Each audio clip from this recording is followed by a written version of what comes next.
South Union Township Sports Network, in cooperation with the South Union Township Supervisors, live streaming the Laurel Highlands High School baseball game today from Landman Field. It's senior day as the Laurel Highlands Mustangs host the Albert Gallatin Colonials.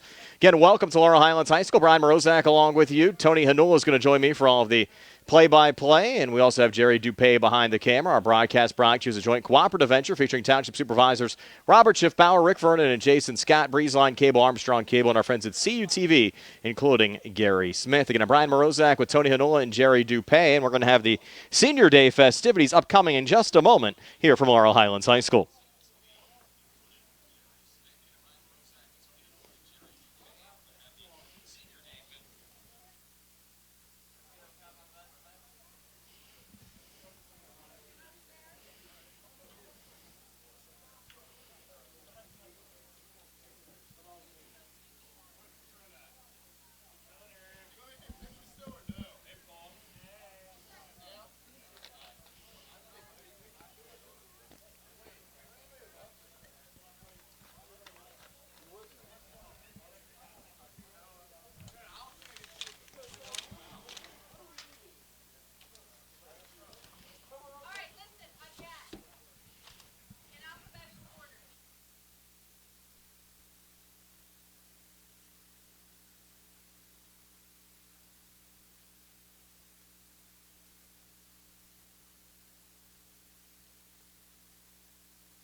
And welcome to the Laurel Highlands High School. Here with Laurel Highlands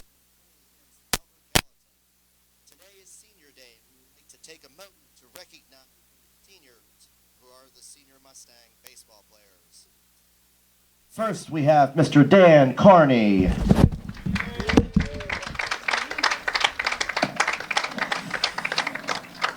Dan is being escorted by parents Dan and Kim Carney and sister Kylie. Dan has played baseball for 14 years and plays catcher. Dan has also played football for the Mustangs, where he served as captain. His positions were linebacker and running back. He was selected for the All-County football team and received honorable mention on the All-Conference team. His achievements include that he was a member of the National Honor Society and the Penn State 4.0 Club. Dan was recently nominated for the 2021-2022 Positive Athlete Western Pennsylvania Award.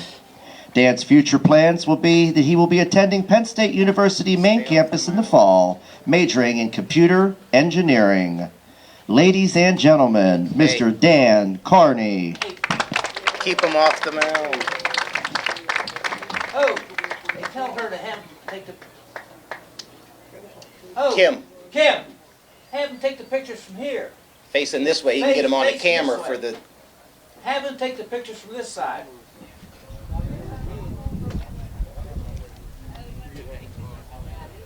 We'll start now. Shavel could stand on first base.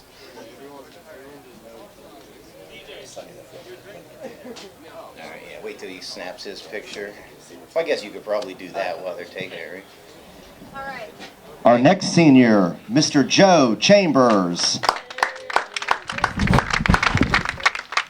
Joe is being escorted by his parents, Todd and Marissa Chambers. Joe plays pitcher for the Mustangs, and his future plans are to attend the University of Tampa. Ladies and gentlemen, Mr. Joe Chambers.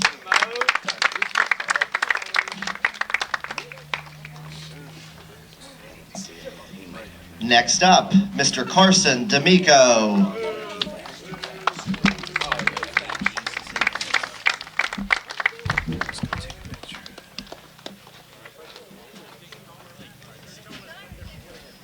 Carson is the son of Krista and Dawn D'Amico and the brother of Connor D'Amico.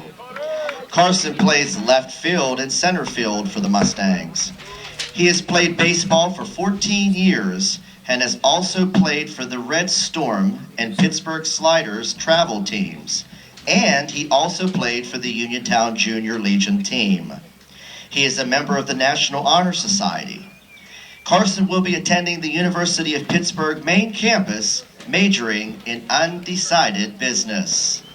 Ladies and gentlemen, Carson D'Amico.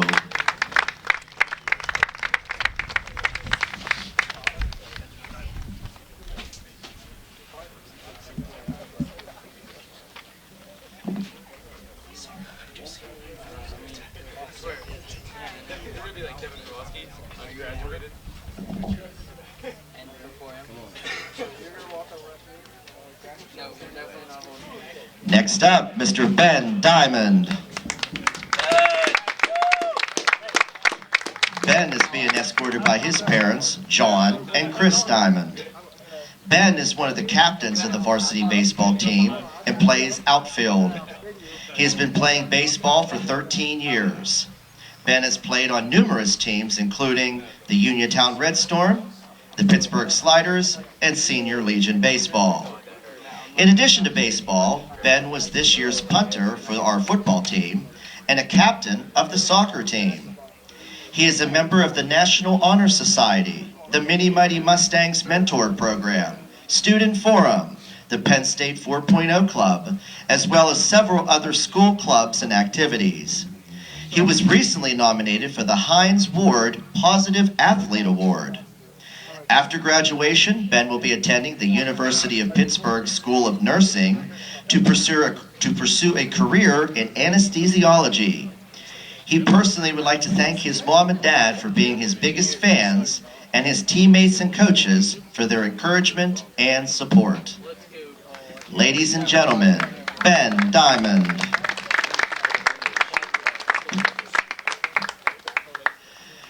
Next up, Kaden Early. Kaden is the son of Edward and Michelle Early, brother of Kennedy, and uncle to Cicely. He began t-ball at the age of 4, and from there his baseball journey began, starting at Hark and playing for numerous travel organizations, some of those including Red Storm, Pittsburgh Diamond Dogs, and Flood City. Kaden dedicated all of himself to this sport for 14 years, and unfortunately his season was unexpectedly cut short due to a shoulder injury that will require extensive surgery. He will be attending Eastern Florida State College in the fall, majoring in computer programming and analysis. Playing baseball for the Titans still remains a goal for Kaden, but is unknown at this time and will depend on the outcome of his shoulder surgery. Ladies and gentlemen, Kaden Early.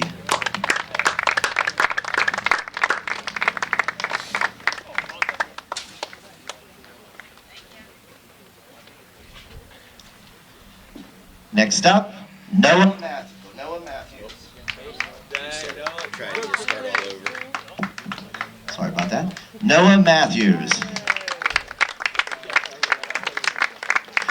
Noah is the son of Tim and Lori Matthews. He is a member of the National Honor Society and the quiz team. He was also a member of the Hometown High Q trio this year. Noah has played baseball since he was 4 years old. He's played in many positions, but this year is a pitcher only. He will be attending Penn State Fayette in the fall to major in business and will be playing baseball for the Roaring Lions. Ladies and gentlemen, Noah Matthews.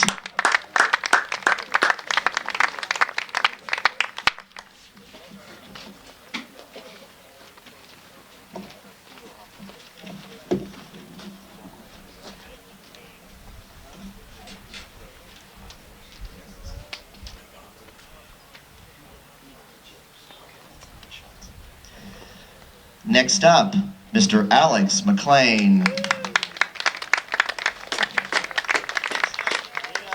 Alex is the son of Ralph and Jody Mclean and the brother of Jesse. Alex plays third base, first base, and pitches. He has played baseball for 14 years. Outside of baseball, he enjoys working out and spending time with friends. He has also been included playing in travel teams in the summertime. Alex was a member of National Honor Society this year and one of our homecoming escorts. He will be continuing his athletic and academic careers at Elizabethtown College this fall. He will be studying engineering and playing the game that he loves for the E-Town Blue Jays. Ladies and gentlemen, Alex Mclean.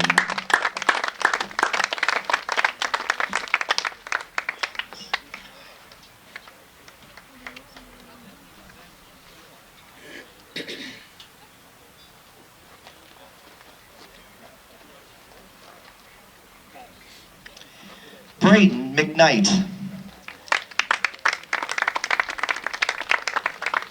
Braden is the son of Kelly and Shady Mcknight and a brother of Olivia. Braden has played the infield, outfield, and he pitches. He has been playing baseball for 14 years and has also played with summer travel teams and the Uniontown Legion teams. Braden was also a member of our National Honor Society and also one of our homecoming escorts this year. Braden will be attending Penn State University in the fall, the Eberly campus, majoring in business and continuing his love for baseball, playing for that Fayette County campus baseball team. Ladies and gentlemen, Mr. Braden Mcknight.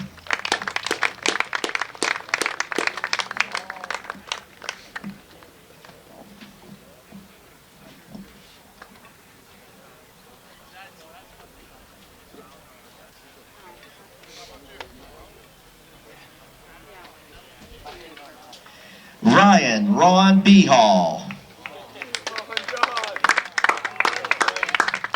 Ryan is the son of Simron and Paul B. Hall, and is also the brother of Sonny B. Hall, who is an alumnus of Laurel Highlands and played football.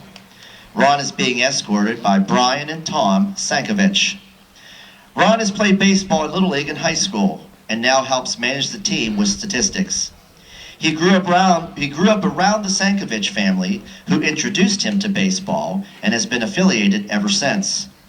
In the fall, Ron will be attending West Virginia University, majoring in economics, and will continue to be tied to baseball with the Sankovich family.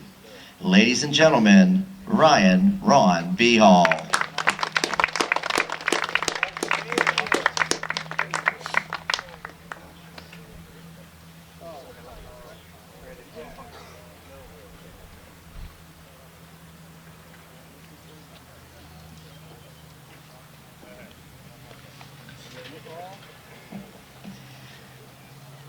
Paul Kenya, Jr.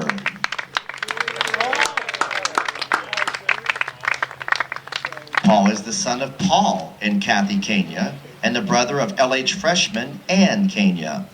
Paul has been a part of the LH baseball team for 2 years as a manager statistician. In the fall, Paul will be attending the John Chambers Business School at West Virginia University and majoring in entrepreneurship and marketing. Ladies and gentlemen, Paul Kenya.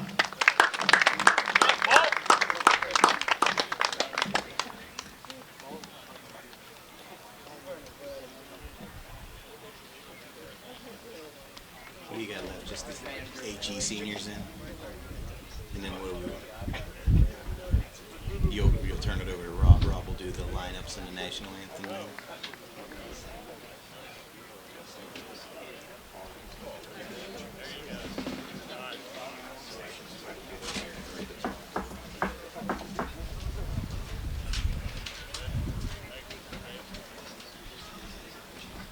Seniors, I just want to mention from the late, great Barry Rosner, you always have a home here at Laurel Highlands, so don't ever forget us. Come back and see us sometime. At this time, we would also like, once again, ladies and gentlemen, our seniors. Thanks for coming.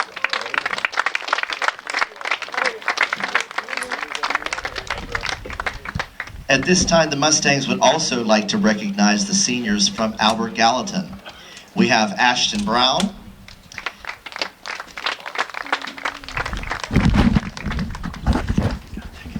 Caleb Matsis Chapman,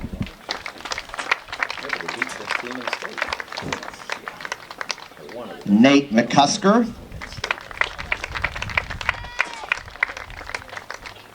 Nick Pegg,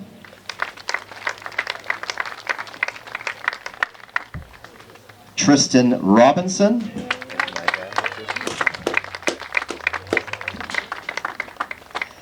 Charlie Schuff,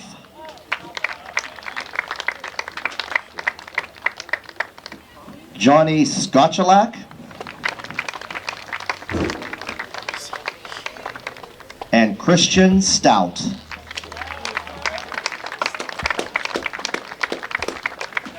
Congratulations to you as well, Albert Gallatin seniors.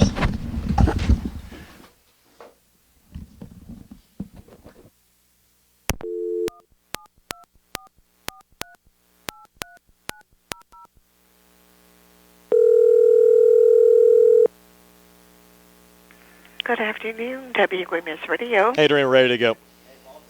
Okay, hold on. To Stand in the Gap today.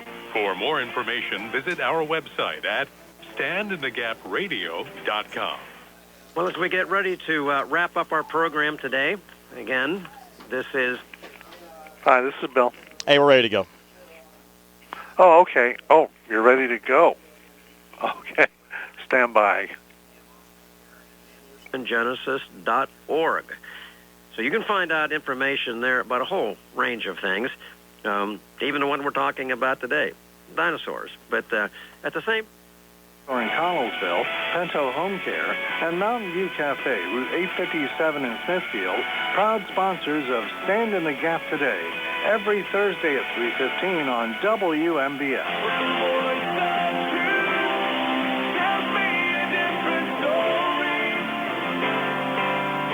The preceding program was a recorded presentation. The opinions expressed not necessarily those of WMBS Radio. It's time for another C. Harperado Group High School Sports Day, coverage of high school baseball here on WMBS, the Triple High School Sports Network, and Facebook Live, being brought to you by the C. Harperado Group. Fayette County Recorder of Deeds, John Marietta. Uniontown Detailing, the Centers for Rehab Services and physical therapist Jim Burns, State Farm agent Lauren Yeoman, General Dentist Dr. Edward Wietek, First Federal Savings and Loan Association of Greene County, M&R Transit, the Radcliffe Law Firm, the Browns Insurance Group and agent David Hughes, Potter's Bar and Grill, the WVU Medicine Uniontown Hospital, Ted Sova and Son Body and Fender Repair, Shop and Save, Walnut Hill, Uniontown, the Somerset Trust Company, the Catholic War Veterans Post 1669 in Hopwood, NovaCare Rehabilitation, Jimmy John's in Uniontown, Davis & Davis Attorneys at Law, Peachin's Pharmacy, Casey's Sports Cafe, M&R Transit, Ford of Uniontown, and by Marucas Pizza Shop. Now stay tuned for high school baseball action here on WMBS, the Triple Live High School Sports Network, and Facebook Live. From Landman Field here at Laurel Highlands High School, it's time for high school baseball action here on WMBS, the Triple Live High School Sports Network, the South Union Township Sports Network, and Facebook Live this afternoon. It's senior day here at Landman Field as the Laurel Highlands Mustangs, 12-6 overall, 9-3 out of Section 3 4A play, host the Albert Gallatin Colonials. Albert Gallatin just 1-13 overall. They finished section play 1-9. Tony Hanola alongside Nick Barczyk and Bill Madden back inside our WVU Medicine Uniontown Hospital studios, and Jerry Dupay behind the camera. Of course, as always, our pregame show being brought to you by the Sprouse Insurance Group and insurance agent David Hughes. They'll get you ready for the game. They're located at 217 West Main Street in Uniontown. Phone 724-437-9812 for the Sprouse Insurance Group. And Tony, Laurel Highlands looking for a playoff tune-up after sweeping Uniontown in their final conference series on Monday and Tuesday. Well, defeated Uniontown 2 games, but had a tough time yesterday down at Thomas Jefferson. Got outplayed a little bit, lost 11-6, and made some errors. So they're trying to right the ship before they get into playoff action next week. So this will be a good test today against Albert Gallatin. For Albert Gallatin, they picked up only one win all season, but albeit that was against the #1 team in 5A in Peters Township. In fact, Peters Township has not lost another game this season. Yeah, they caught him on the right day, and that's what happened. And got good pitching and ended up beating him 7-6. But you never know. Like I said, senior day today, you're going to see some different players for both teams play. So I'm looking forward to a good game. The Mustangs will finish in second place in Section 3 and 4A for the second straight season. They'll find out their playoff fate tomorrow at 2 o'clock when they will announce the WPIL playoff pairings. Mentioned it's senior day here at Laurel Highlands. Seniors including Joe Chambers, Kaden Early, Braden Mcknight, Dan Carney, Ben Diamond, Carson D'Amico, Alex Mclean, Noah Matthews, and Logan Urich, all honored before the start of the game. A pretty big senior class there for Laurel Highlands, Tony. Yeah, I counted 9 seniors on the roster getting ready for this, Brian. So they're going to have a lot of shoes to fill here next year when they come in. So it's going to be interesting to see what they do here throughout the rest of the year. And obviously, these seniors want to go out on a good note in their last game here at home and then also do well in the playoffs. Noah Matthews getting the start on the mound for Laurel Highlands today. Johnny Scotchulack will pitch for Albert Gallatin. Well, it'd be interesting to see what they both do. As you said, a lot of action so far this week for both teams, so you have some pitching that really can't be used for Laurel Highlands. So hopefully Matthews can give them a pretty good outing and last about 4 or 5 innings for them. We'll set the batting lineup for Albert Gallatin, the defense for Laurel Highlands when the Sprouse Insurance Group pregame show continues right after this. Going on now, it's Piotr Chevrolet. Our customers can drive away in a new 2022 Chevy Equinox for only $223 a month. First payment and security deposit waived. Stop in for a test drive or visit charperchevy.com.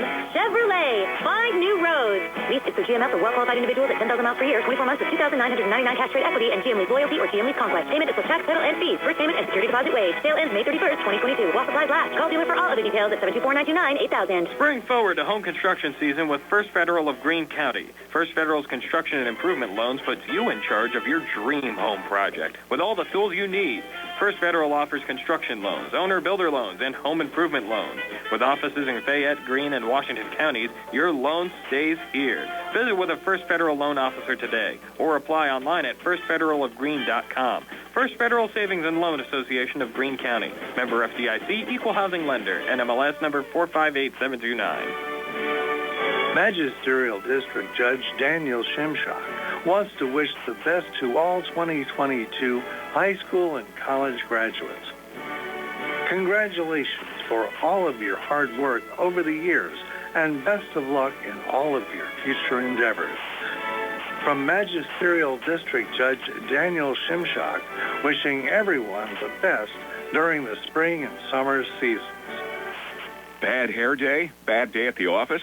Bad day behind the wheel? Hey, Stuff happens, even to the best of us. At least your car insurance rate doesn't have to take a hit. Get Erie Rate Lock from Erie Insurance. Gives you a great rate that stays put until you change a car, driver, or your address. Plus, seriously good service. Now that's something to smile about. Your Erie agent in Uniontown and Ross Traver Township is Sproul's Insurance Group, 724-437-9812, or go to SproulsInsurance.com. Erie Rate Lock does not guarantee continued insurance coverage and is not available in all states.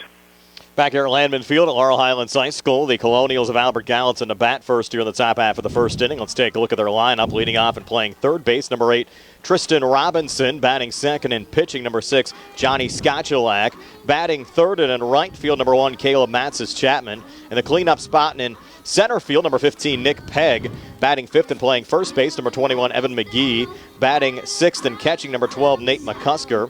Batting seventh and playing second base, number 24, Gino Valenti. He's only a freshman. Batting eighth in left field, number 16, Cyrus Potkull. And batting ninth and playing shortstop, number 3, Bryce Barton. Defensively for Laurel Highlands, though, Ben Diamond in left, Carson D'Amico in center, and Braden Mcknight in right. Around the horn, Alex Mclean playing third. Carson Scott getting the start in place of Mr. Sankovic. No Sankovic in the lineup. Tyler getting the day off today. So you have Carson Scott playing short, Frank Kula playing second base, Joe Chambers playing first, Tristan McCoy catching, and Noah Matthews pitching. Already his 9th appearance of the season, 0-1 record, 1.95 ERA. He's worked 14 and a third innings, given up 12 hits, 12 runs, but only 4 of them earned. Struck out 13 and walked 11 so far this season. So the Mustangs mixing up the lineup a little bit as expected here, Tony, for Senior Day. Yeah, trying to get all the seniors in and let them play. They put as much time in as anybody else, so they're trying to get some action in. And as you see, starting a pitcher today, that's a senior, Noah Matthews. And Matthews has given him good innings so far this year, and I would expect the same thing here this afternoon. Final regular season game of the year for Laurel Highlands. Albert Gallatin will take on Waynesburg tomorrow to wrap up their regular season. Of course, for Albert Gallatin, only one win. That means no playoffs. They have not made the postseason since 2004. And Laurel Highlands looking for another deep playoff run. Of course, played in a WPIAL title game back in 2019. Made the WPIAL semis and played a PIAA play-in game a season ago. Yeah, and they're going to have a big road to go here if they're going to do that this year. Like I said, it all depends on their pitching. They had some excellent pitching over the last few years, and you got to hope that Chambers and Kravosky and even Matthews, and you're going to see also Braden O'Brien on the mound, so you got to hope that those arms can carry him through a long playoff run. If you look at last year, the Mustangs entered the playoffs as the number 5 seed. Don't be surprised if they're going to have a similar situation coming up this year, like last year, 9-3 in the conference, finished in second place. And a season ago, the Mustangs were able to win in the first round down at W&J, then knock off North Catholic at Greater Latrobe to get to the semifinal round, and it might be a similar path here in 2022. Well, I think you are going to see a similar path. I think the Mustangs are probably, like you said, maybe a 5th or 6th seed at the most. I got a feeling, obviously, Montour is going to be the number 1 seed no matter what. But the Mustangs, like I said, 5 and 6 seed, they can actually go pretty far. They're doing with that situation. And like I said, the pitching they have, they do have a chance to go far. We have 4 teams in our coverage area that made the WPIAL playoffs. Connellsville in this year. Don't be surprised if the Falcons might have to play a play-in game in 5A with 17 teams getting into the playoffs in 5A. Connellsville 9-10 overall, 4-6 in their conference, finishing in 4th place. They might have an early game. California always strong. They finished behind Carmichael's in their conference. And, of course, the Uniontown Red Raiders in the playoffs for the first time since 2014. Good to see for Kenny Musco's squad. Uniontown playing at Brownsville this afternoon. Yeah, and actually, Uniontown probably could have had a better record. They lost some really close games, and really this week, 2 close games against the Mustangs and lost a tough game against West Mifflin. So a couple games here and there, they actually could have been the second-place team in this section. Just about set to go. Albert Gallatin in their way black, silver numbers, white trim. Their dugout across to our left, and the Mustang dugout right below us. Laurel Highlands and the home whites, red numbers, blue caps. Getting set to go. Mustangs entering 12-6 overall, 9-3 in conference play. Albert Gallatin 1-13 overall, 1-9 out of Section 4 in 5A. As Tristan Robinson will step in, the senior third baseman, batting .317 so far this season. And Noah Matthews will wind and fire the first pitch here to Robinson, a little low and outside for ball 1. How far do you expect Matthews to go this afternoon, Tom? I would let him go. I would say 4 or 5 innings without a doubt. I think that let him eat up some innings for you. Like I said, you're going to have some tough games in the playoffs. You're going to need those arms, and I got a feeling the playoffs are probably going to start, Tuesday, I'm going to guess. Pairings are going to be coming out tomorrow. They're calling for rain on Monday, so I would expect Tuesday to be the opening playoff games. Yeah, the Mustangs played on Wednesday a season ago, and you might have some of those play-in games early in the week, and who knows what else is going to be on tap later on next week as well. Count 1-1. Noah Matthews to Tristan Robinson just underway here, top half of the first inning. Now Matthews 1-1 pitch, breaking ball hit on the ground to third. A little juggle, Mclean regaining, throw over to first in time to Joe Chambers to retire Robinson 5-3 for the first out of this top half of the first inning. Yeah, nice job by Mclean. He was actually playing in a little bit, kind of on the grass, so he was able to keep that ball in front of him and able to make the out on Robinson. And now Johnny Skocciolak coming to the plate. He's opposing Matthews on the mound for Albert Gallatin here today, senior pitcher, batting .216 with 2 RBIs so far this season. Matthews set to go. Heady kid as well, Tony. He was on the hometown high Q team for Laurel Highlands this year. Fastball here to the lefty, missed for ball 1. Well, it never hurts. No. That's for sure. You got our umpires as well this afternoon? I do. Behind the plate is Blake Mcknight, and out in the field is Mike Doppelhauer. Now the 1-0. And Skocciolak with a line drive down the line, just foul. Take the count to 1-1. Skocciolak gave that one a pretty good drive down the first base line. Yeah, caught him coming in. They didn't want a whole lot of accolades, so they said, we can call them whatever we want. I said, nah, we don't do that kind of stuff to the umpires. We'll take it easy on you today. What a big win Albert Gallatin had earlier on this season over Peters Township. I talked to head coach Ron Popovich before the game. He said, we played an absolutely perfect game. Couldn't have played any better. Had a lot of our guys back for that game. They've been plagued with a number of injuries so far this season. 1-1 here, breaking ball. Might have been foul tipped. Nonetheless, takes the count to 1-2 to Skocciolak. And amazing that Albert Gallatin has not picked up another win, and Peters Township has not picked up another loss. Has to be the Wpial baseball upset of the season.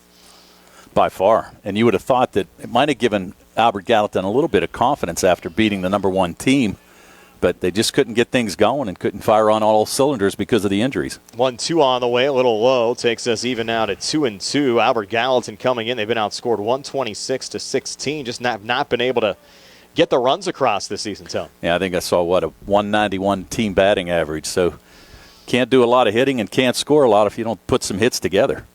Now the 2-2. Matthews to Skocciolak with one away here in the top of the first. Fastball, hard hit and through on the left side right between Carson Scotts and Alex Mclean, and a one-out single here for Johnny Skocciolak, and Albert Gallatin in business here in the top half of the first inning with Caleb Matzis-Chapman, the Albert Gallatin right fielder, coming to the plate. The senior batting .244 with 3 RBIs so far this year for Ron Popovich's squad. Yeah, nice piece of hitting there by Skocciolak. Able to take that outside pitch and shoot it to the left side of the diamond. Found that hole between Mclean and Scott. Of course, Coach Popovich, longtime assistant under Tom Landman here at Laurel Highlands, as Matthews now works out of the stretch here to Matzis-Chapman. First pitch popped up in foul territory on the left side. That'll go over the fence and out of play and take the count to 0-1. And, of course, he's very familiar with a lot of these Laurel Highlands kids. Of course, he also coaches in the American Legion League as well, along with Brad Yeoman, the Mustang skipper. Well, they talk a lot of baseball in that family, put yes, it that way. Matthews will look over at first, watching Skocciolak. 0-1 here on the way, swing and a miss as Matzis-Chapman went a chasing.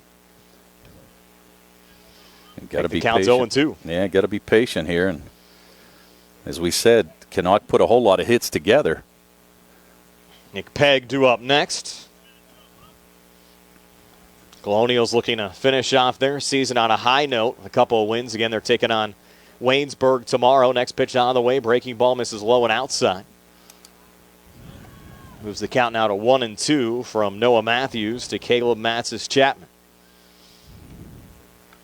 Nice article in the Post-Gazette today as well on former Laurel Highlands coach Scott DeBerry. Of course, he was honored last Thursday, retired his number down at Hutchinson Field in Hopwood, and the Mustangs trying to carry on the tradition. And the Mustangs this year actually wearing Debo's number on their hats. Yeah, and a nice touch. And I did not make the ceremony. I actually got there a little bit later, but they had a fantastic crowd down there and a lot of people there to honor Scott. Yeah, I wish I could be there as well last week. Tony had some other obligations here at the station last Thursday. Runner going here, and the ball just fouled, tipped there by Matzis Chapman would have missed low. And likely Skotulak would have had second base. No courtesy runner for Johnny, even though he's the pitcher today. Coach Pop letting him run for himself. Yeah. He knows the game. He's a senior as well. Knows how to run the bases. Coach Pop has some confidence in him, so. Nice to see all these local games this week. Of course, we have the Uniontown Laurel Highlands series for you on Monday and Tuesday as well here on WMBS, the South Union Township Sports Network and the Trib Live High School Sports Network. And now the Mustangs and the Colonials getting together today as Matthews will check Skotulak here. Head first slide back safely into the bag. And, of course, you have Uniontown playing down at Brownsville this afternoon as well. Unfortunately for Scooter Roebuck's squad, they won't be in the WPIL playoffs this year either. And that's a rare miss for his team. Normally that's a given every year, but this year just a little bit down and did not make the playoffs. But like you said on the other end, here's Uniontown making it for the first time since 2014. Hard to believe it's been 18 years since Albert Gallatin's been in the WPIL playoffs. Runner going again. Next pitch to Matzis Chapman. Swing and a miss. That's strike three. Throw down to second and head first slide back safely there for Johnny Skotulak. So 2 down now with Matzis Chapman striking out. 15. That'll bring up Nick Pegg. Senior center fielder, always consistent. Numbers a little bit down this year with Pegg batting .214 with 2 RBIs, but he's a great overall athlete. Oh, he's a fantastic athlete. Nice outfielder as well. Does a nice job at the plate. And as you said, probably didn't get to see a whole lot of pitches if guys weren't on base in front of him. Runner in scoring position here. Matthews' first pitch to Pegg appear to be taken all the way. It's right down Main Street for a strike, 0-1. And Skotulak not with a very big lead at second base. And again, Mclean playing in at the cutout at third. Now Matthews looking back again at second. Taking his time. Now he'll step off the mound. Saw a lot of that in the Uniontown Laurel Highlands series, especially on Tuesday here at Landman Field. That trend, unfortunately, continuing here this afternoon, at least for us. Well, I didn't make it to the game, but I actually watched the game, so. You know what we were talking about. I do know what you're talking about. Yes, sir. Next pitch on the way. Swing and a miss there from Nick Pegg. So now 2 strikes on Nick. Some work quick, some work not so quick. That's all. Pegg will try to put the bat on the ball here for Albert Gallatin. It's hard to believe that they only scored 16 runs. All season. All Correct, season. Yep. That's a rough year for Coach Pop and the boys. Just over a run a game. A Matthews throw back to second. Good opportunity for Carson Scott getting the start today, playing shortstop. Got a couple of starts in place of Frank Kulo when Frank was out with the stomach bug earlier on this year. Getting the start for Tyler Sankovic here this afternoon. And you get Joe Chambers in unfamiliar territory, too, on first base. There's a swing and a miss. Strike 3. I guess it was foul-tipped. It was foul-tipped. So Pegg staying alive. I'm sure Joe's used to it. He's played a lot of baseball over the years. I can't believe it's his first game ever playing first base, Tony. No. But just rare to see him over there. Yes, this year, at least for us. Yep. 2-strike pitch again to Pegg. This time, swing and a miss, strike 3. No contact there, and back-to-back strikeouts to end the inning. For Noah Matthews, who played a half inning. Mustangs coming to bat, scoreless. Albert Gallatin and Laurel Highlands here on the CR Prada Group High School Sports Day. The WVU Medicine Uniontown Hospital Orthopedic and Spine Institute is open, and their experienced providers are ready to care for you. Orthopedic and spine care spans a wide range of problems, from arthritis to joint trauma caused by injury or overuse. Hips, shoulders, knees, and backs are the most common areas where patients experience pain or impaired function. At WVU Medicine Uniontown Hospital, they can treat orthopedic and spine problems with state-of-the-art care. Their board-certified orthopedic surgeons and specialists are well experienced in the latest treatments for damaged and diseased joints. They offer everything from physical therapies to joint repairs and joint replacements. Whenever possible, the newest, minimally invasive techniques are used to ensure quicker recovery, less pain, and less damage to surrounding tissues. To learn more about the newly opened Orthopedic and Spine Institute at WVU Medicine Uniontown Hospital, or to schedule an appointment, call 724-912-7533 or visit wvumedicine.org/Uniontown. WVU Medicine Uniontown Hospital. The new us, here for you. We're back here at Landman Field at Laurel Highlands High School. Mustangs coming to bat. Here's Tony with our lineup. All right, for the Mustangs today, leading off will be first baseman Joe Chambers. Batting second, left fielder Ben Diamond. Batting in the third spot will be center fielder Carson D'Amico. Cleanup today will be third baseman Alex Mclean. Batting fifth will be second baseman Frank Kula. In the sixth spot, Tristan McCoy, who's catching today. In the seventh spot will be the DH, Dan Carney. He'll be batting for Noah Matthews. In the eighth spot will be Braden Mcknight playing right field, and batting ninth will be shortstop Carson Scott. Defensively for Albert Gallatin, they have Cyrus Potko in left, Nick Pegg in center, and Caleb Matzis Chapman in right. Around the horn, Tristan Robinson playing third, Bryce Barton playing short, Gino Valenti, the freshman, playing second, Evan McGee playing first, Nate McCusker catching, and Johnny Skochalak on the mound for the Albert Gallatin Colonials. Don't have any numbers on Skochalak, but the lefty seems very crafty out there for Coach Pop's squad. Well, it's probably going to be some good experience for the Mustangs here. Again, you don't see a whole lot of lefties in the WPIL, but you probably will see a couple during the playoff time. So good little tune-up here for the Mustangs. You never know who you might get thrown up against in a WPIL first-round playoff game. If they throw a lefty against you, you have to be ready. Skochalak now getting set here for the first pitch to Joe Chambers in an unfamiliar position leading off today. And he'll take ball one, the senior first baseman today. Chambers got the start on Monday and picked up the win down at Bailey Park against Uniontown. Batting .294 with 5 RBIs. 1-0 pitch, and Joe sends this one high in the air to right center field. And coming over, the center fielder Pegg actually has to jump up a little bit there to make the catch for the first out of this bottom half of the first inning. Yeah, and Chambers, as you said, he pitched a fantastic game against the Red Raiders.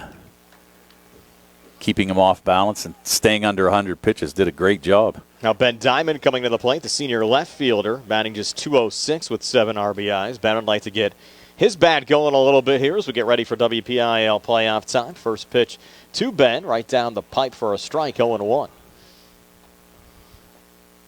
Again, the lefty, Skochalak, a little unconventional. Looks like he hides the ball pretty well. Yes, he does. 0-1 now to Diamond. This one hit hard on the ground to third. Should be routine. Robinson, though, high throw. Goes into the Mustang dugout, actually off the wall. They have to score that, Tony, E5. Yeah, you're going to have it in E5 is right. Robinson had a lot of time, but just threw that ball over first baseman Evan McGee's head. He really had no chance whatsoever to get that. I was worried for Jerry's health and our camera's health there for a moment on that throw. It was high, but I don't know about that high. I'll bring up Carson D'Amico, the senior center fielder, batting .400.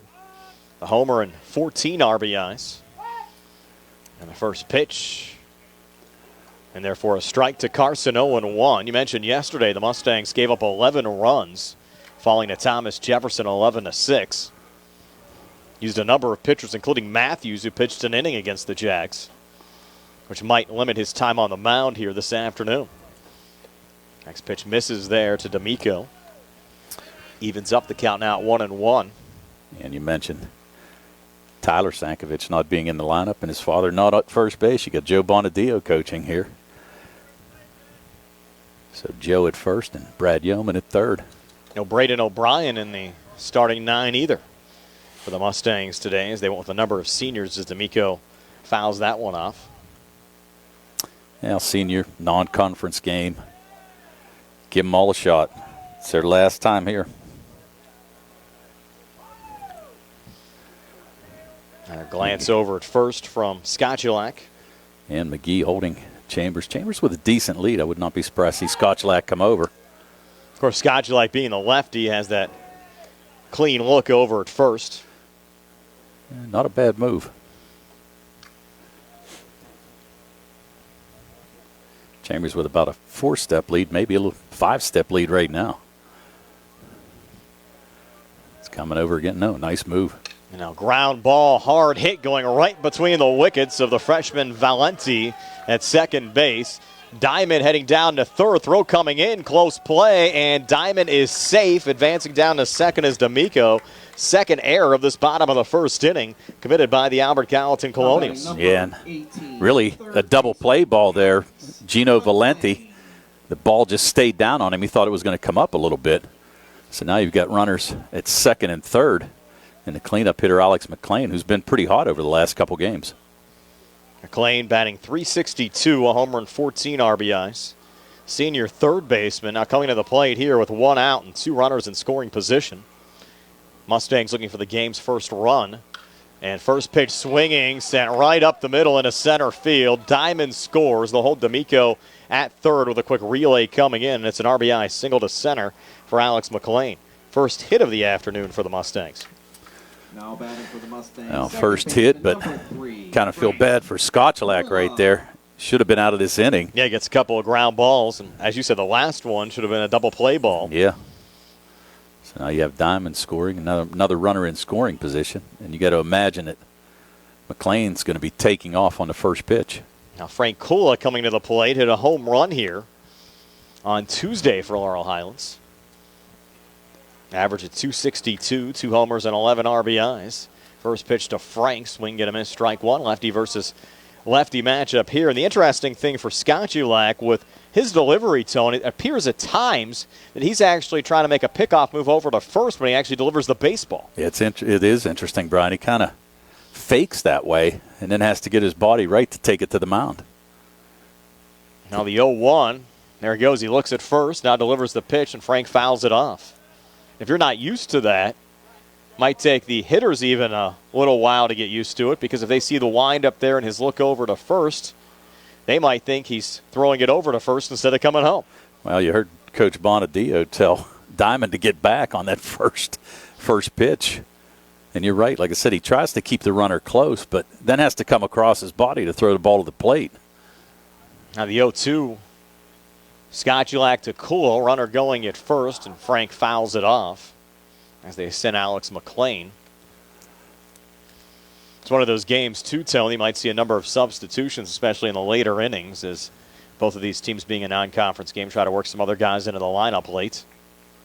Oh, I think we'll use a lot of ink today on the scorebook, Yes. trust me, which is good. There's a number of guys to get in here late in the regular season. Now the 0-2 again to Frank Kula. That pitch a little high, takes us to 1-2. Scotchelak's hoping now that he gets another ground ball like Valente just saw. Possibly turn a double play, although Kula has pretty good speed. 19th regular season game of the year for Laurel Highlands, one shy of the maximum. Now runner going again, and once again Kula fouls it off. We'll go 0-2 one more time. Giving McLean a little workout here. Running that 90-yard dash. Well, smile on his face coming back to the first base bag, Alex McLean. He's taken off twice. Got to go back. Have to think might be running for a third time. Definitely. He'll run. No, he's going to stay on the bag. This pitch misses. Takes us to 2-2. Scotchelak to Kula. Laurel Highlands Athletic Director Mark John Dwayne DuPont. Been the athletic director at Albert Gallatin for the last couple of years as well. That's a balk. And a call. Yes, they will. Yeah. He rocked. Didn't deliver. It's not a balk because there's a runner. The runners are on. Yeah. So it's a balk, but D'Amico's going to score. That's a rare run scored on a balk. Yep. Don't see that very often. And now McLean advancing down to second. It's a 2-0 lead for Laurel Highlands. And Kula looks at strike three. So Frank goes down. Second out of the inning. And Tristan McCoy will come to the plate. We saw McCoy look solid in relief on Tuesday against Uniontown, then earning the start today. His average 300 with 2 RBIs. Sophomore catcher. The Mustangs have been fortunate. They had good catching all year long. Yes. Kavanaugh did a nice job, and McCoy has too whenever he was playing. So they've been pretty fortunate there. That's a key position in high school baseball. McCoy, first pitch swinging, sends it deep to right, but backing up and making the grab there, Caleb Matzis-Chapman for the third out of the inning. But the Mustangs get 2 across and lead 2-0 at the end of 1 here on the CR Prada Group High School Sports Day. Laurel Highlands 2. Dinner's great. It's one of your top 3 favorite meals. You just don't want to have to make it. Well, with Jimmy John's, you don't have to. Whether you live in a sandwich delivery zone or head into the store, Click to order at jimmyjohns.com. Freaky fast, freaky good. Order online at jimmyjohns.com or call 724-437-6800 for delivery or curbside pickup. Jimmy John's, next to Walnut Hill. Shop and save. Did you know that you have a choice for your physical therapy provider? NovaCare Rehabilitation offers same-day appointments, and oftentimes you don't need a prescription from your doctor to see us. We will make sure that you are treated as an individual and will work directly one-on-one with you to help achieve your goals. You have tried the rest. Now try the best. NovaCare, Delaware Avenue in Uniontown. Phone 724-437-0556 to schedule your appointment today. Going on now at Wpial Chevy East. Our customers can drive away in a new 2022 Chevy Equinox for only $223 a month. First payment and security deposit waived. Stop in for a test drive or visit charperchevyeast.com. Chevrolet, 5 new roads. Lease is through GMF for well-qualified individuals at 10,000 miles per year, 24 months with $2,999 cash rate equity and GM Lease Loyalty or GM Lease Conquest. Payment is for tax, title, and fees. First payment and security deposit waived. Sale ends May 31st, 2022. While supplies last. Call dealer for all other details at 724-668-2231. Back here at Landman Field, we've played an inning, 2-0. Laurel Highlands leading Albert Gallatin. Our broadcast also on the South Union Township Sports Network, brought to you by the Sprouse Insurance Group in Uniontown and agent David Hughes. United Bank, Davis & Davis attorneys at law. South Union Township supervisors Robert Schiff-Bauer, Rick Vernon, and Jason Scott. Southwestern Gastrointestinal Specialist, SWGI in Uniontown, Dr. Calabrese, Ruth Hart, Stokes and Hoppy, and Zebly Mahaloff and White, Uniontown business and bankruptcy attorneys. So Albert Gallatin trying to get their bats going. It's Evan McGee, Nate McCusker, and Gino Valenti due up for the Colonials here in the top half of the second. First pitch swinging there, hard ground ball. Good snare, Mclean. Throw over to first in time to Joe Chambers, and McGee retired on one pitch, 5-3 for the first out of this top half of the second inning. Yeah, and a nice play there. As we said, Mclean playing in a little bit, in on the grass, and it's probably making it a little bit easier because it's tough once it comes off of that grass into the dirt. So he's made a couple nice plays at third base so far here today. Now Nate McCusker coming to bat here for Albert Gallatin, batting .196, 2 RBIs for the senior catcher for the Albert Gallatin Colonials. Matthews winds and fires the first pitch, a little outside for ball one to McCusker. Mustangs certainly busy this week, and nice we finally had a week full of sunshine, Tony. They were able to get 4 games in 4 days. Haven't been able to say that all spring. It's been pretty tough. There's no doubt about it. And I was looking next week. It looks like a pretty good forecast outside of Monday and not too hot. So perfect baseball weather next week for the playoffs. Of course, we'll see a lot of games in the postseason as well on artificial surfaces, as that one fouled off by Albert Gallatin's Nate McCusker to even up the count at 1-1. Go back to last year. In fact, I think the Mustangs played 3 of their 4 playoff games in artificial surfaces. They did play on the natural grass at Fox Chapel in the WPIL semis. Right. Yeah. We were at what? W&J twice and then Greater Latrobe once. That one in the dirt takes us to 2-1 from Matthews to McCusker. I think we're up on the hill for that Laurel Highlands North Catholic game at Latrobe. Oh, yeah, I remember that game well. That wasn't the cold weather game, though, was it? No. That was the Laurel Highlands game decent against Latrobe. Yeah. That was a cold weather game last year. That was actually warmer for that contest. We were there twice last year. Hard chopper going to short. That's Carson Scott, the sophomore. Over to first to Joe Chambers in time to retire Nate McCusker, 6-3. Carson getting a spot start today in place of Tyler Sankovic, but doing a nice job out there.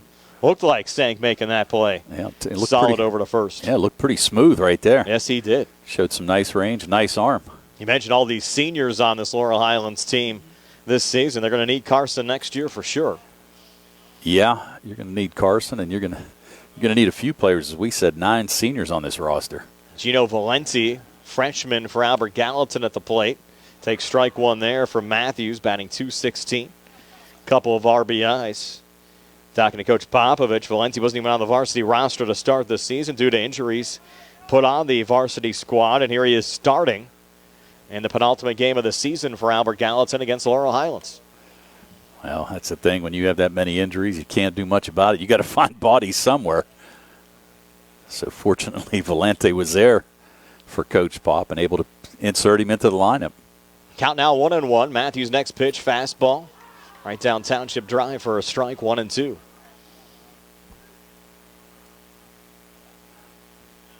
Yeah, and that's a rough season when you go 1-15 don't score many runs, kind of get pounded. It's a long season for these kids. You kind of feel bad for them. They've had good success, though, against Laurel Highlands over the years. In fact, in a similar situation last year, game played down at German Masontown Park, Albert Gallatin defeated Laurel Highlands by a score of 6-4. 1-2 pitch there in the dirt. And you look back at some recent results between the two schools. Back to 2019, Mustangs just snuck by Albert Gallatin 5-4 in Smithfield. Mustangs won 3-2. Actually, Albert Gallatin beat Laurel Highlands 3-2 in the second meeting. That ball hit on the ground and foul on the left side. Mustangs swept the Colonials in 2018, winning by scores of 7-2 and 12-5. But they split back in 2017 as well. Laurel Highlands won at home 10-3, and AG won at AG 4-3. That's the only meeting between the two schools this year. I just remember a game back in 2011. That was the rain 15-inning game? That was the 15-inning game. Yeah. The game was actually, I was talking to Coach Lamon about that just last week. I'd seen him when we were talking about that game. That was a year both teams, I think, struggled a lot, too. I think the Mustangs, going back to 2011. Well, the Mustangs were in 6A. Yep. Yeah, they went 2-17 in 2011, 1-11 in the conference. And that only WPIL win was over Albert Gallatin. They won that 15-inning affair. Yes. Their other win that year came in Myrtle Beach over the Friends School of Maryland. Yep. Yeah, that was my son's junior year. As Matthews issues a walk here to Gino Valenti, and now the Colonials with a base runner here in the top of the second with 2 outs. And Laurel Highlands on top by a score of 2-0. Yeah, that was a pretty rough year as well.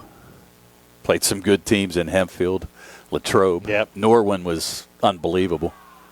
I remember going up to that Norwin game. I think they pounded the Mustangs in 3 innings. Well, that like was 15-0. Well, their first baseman, that Matajevic, got called up by the Astros yes. a couple weeks ago, so he had a couple home runs in that game. I mean, they were absolutely solid that season. I think they had 7 guys go D1. Wow. Yeah, it was a tough conference. That was when we had 4 classifications. Mustangs played in 4A. Yeah, 4A. Yeah, I don't want to say 6. They change them every year anyway, it seems. And the throw over to first. Head first slide back safely there from Valenti. I think they went to these 6 classifications, mid-2015, 2016 or so? Yeah, I think it was around then.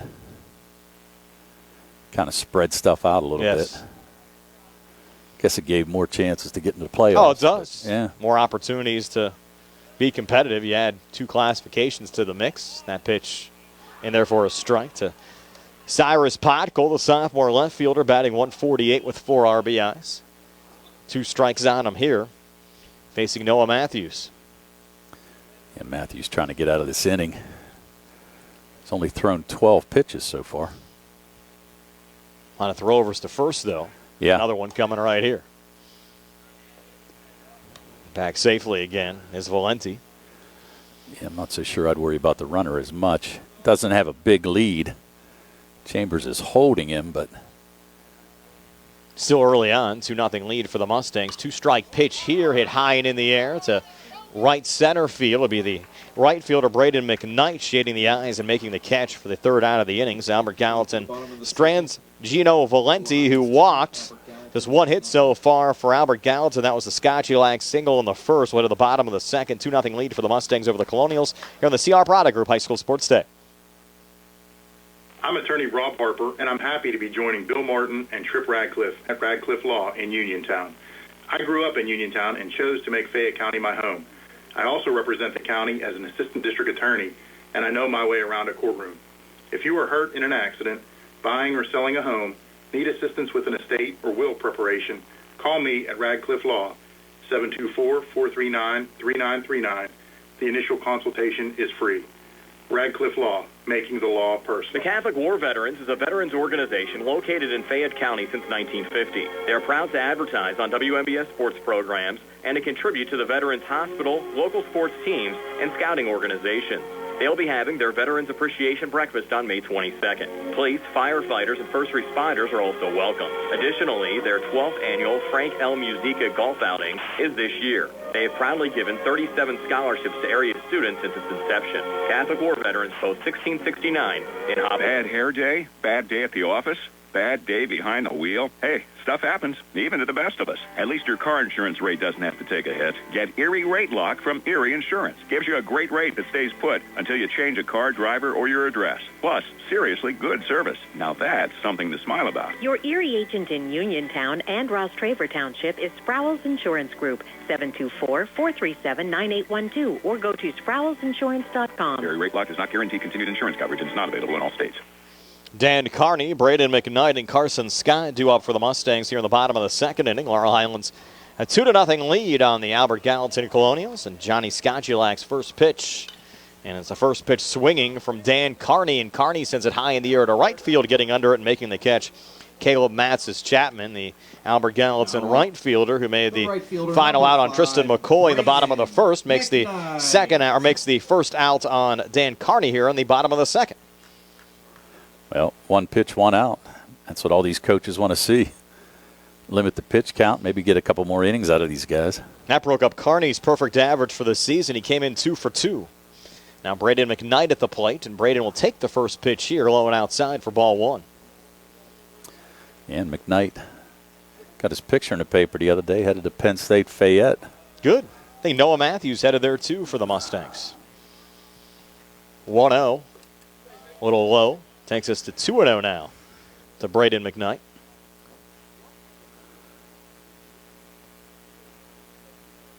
And you get Carson Scott waiting on deck. And Gary and I talked about that the other day as well. Fayette's gotten a number of players from Laurel Highlands, especially who played baseball over the last couple of years. Yeah, actually they need some pitching. Their season, unfortunately, already done with. The USCA Baseball Championships actually being held this coming weekend out in Du Bois. Heard you're headed up there to do some games. A 4-pitch walk issued there to Braden Mcknight. I don't know about that. I thought you and I were going. Carson Scott now coming to the plate. This will be his first plate appearance in a varsity game this season for the Mustangs, when he got a couple of these spot starts for Frank Cole, and Frank was ill earlier in the year. They had DHs for him, but getting an opportunity to bat here against the lefty Skojulak with Mcknight on first. And one out here in the bottom of the second, and the Mustangs on top 2-0. First pitch to Carson, a little high for ball 1. Of course, his brother played out at Penn State Fayette this year. Yeah. Caleb.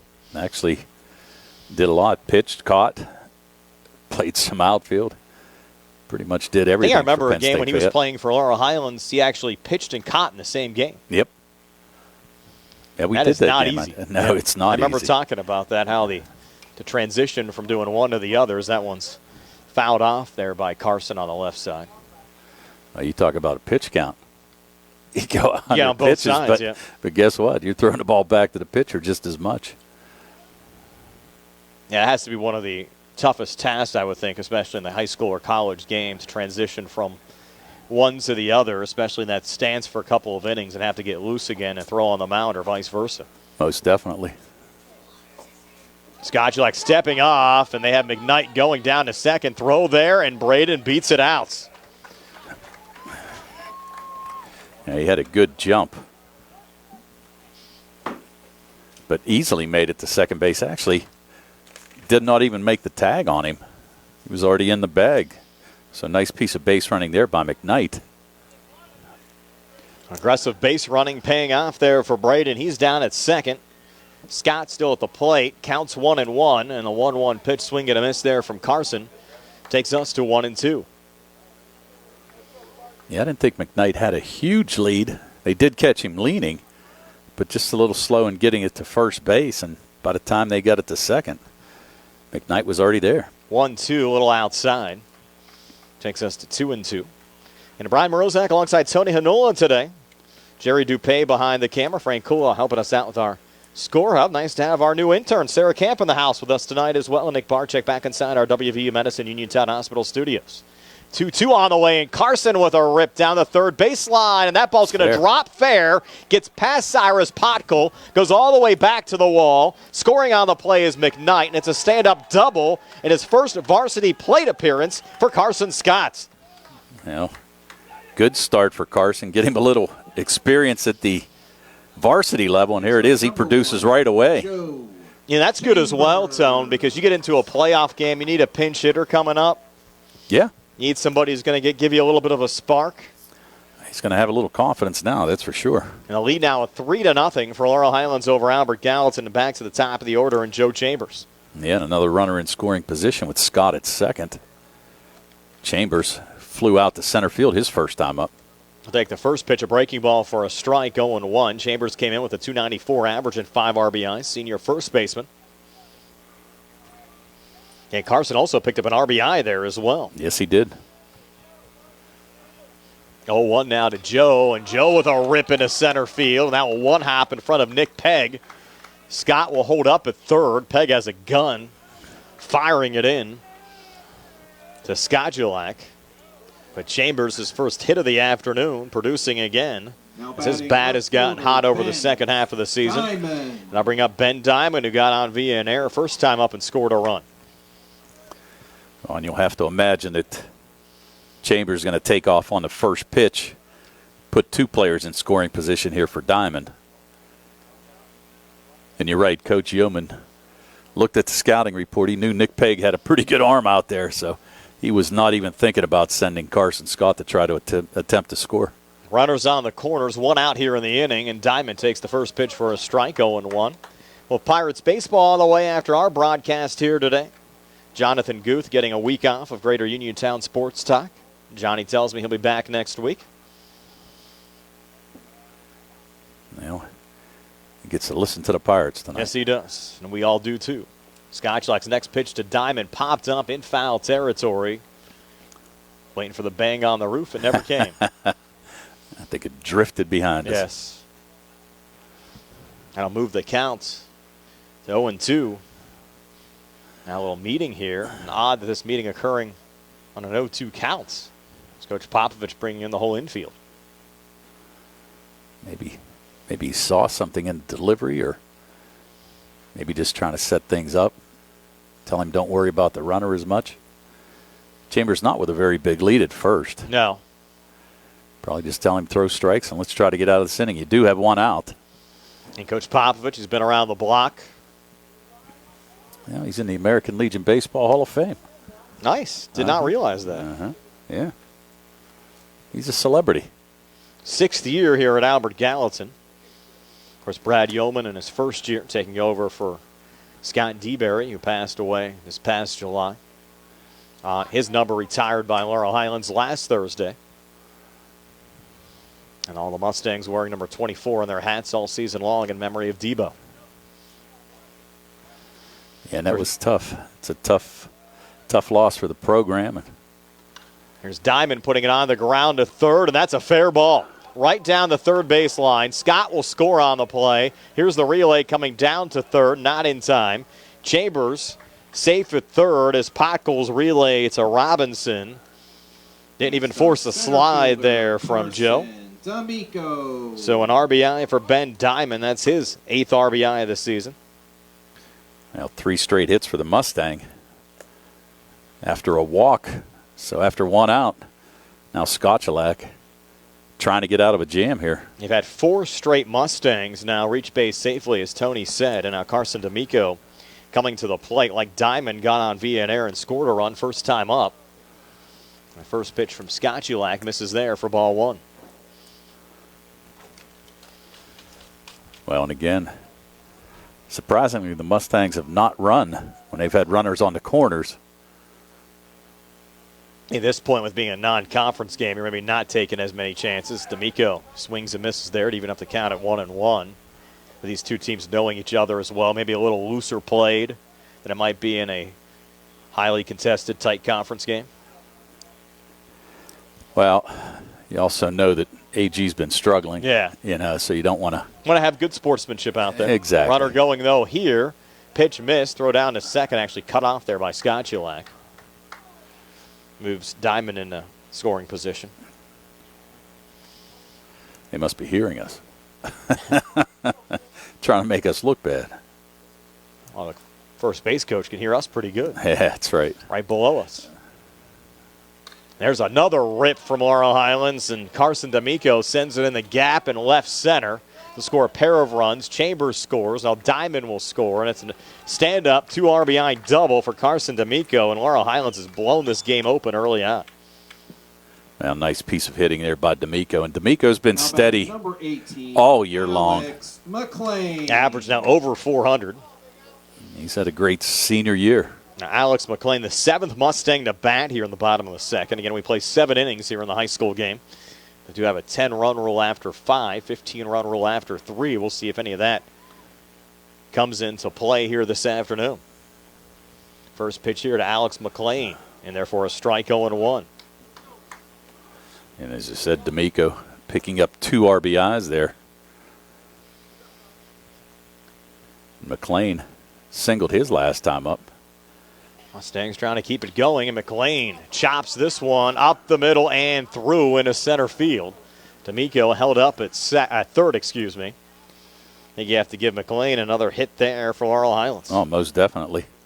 Perfectly placed. Number 3. Valenti tried to get to it, but just couldn't get to it on the hot shot.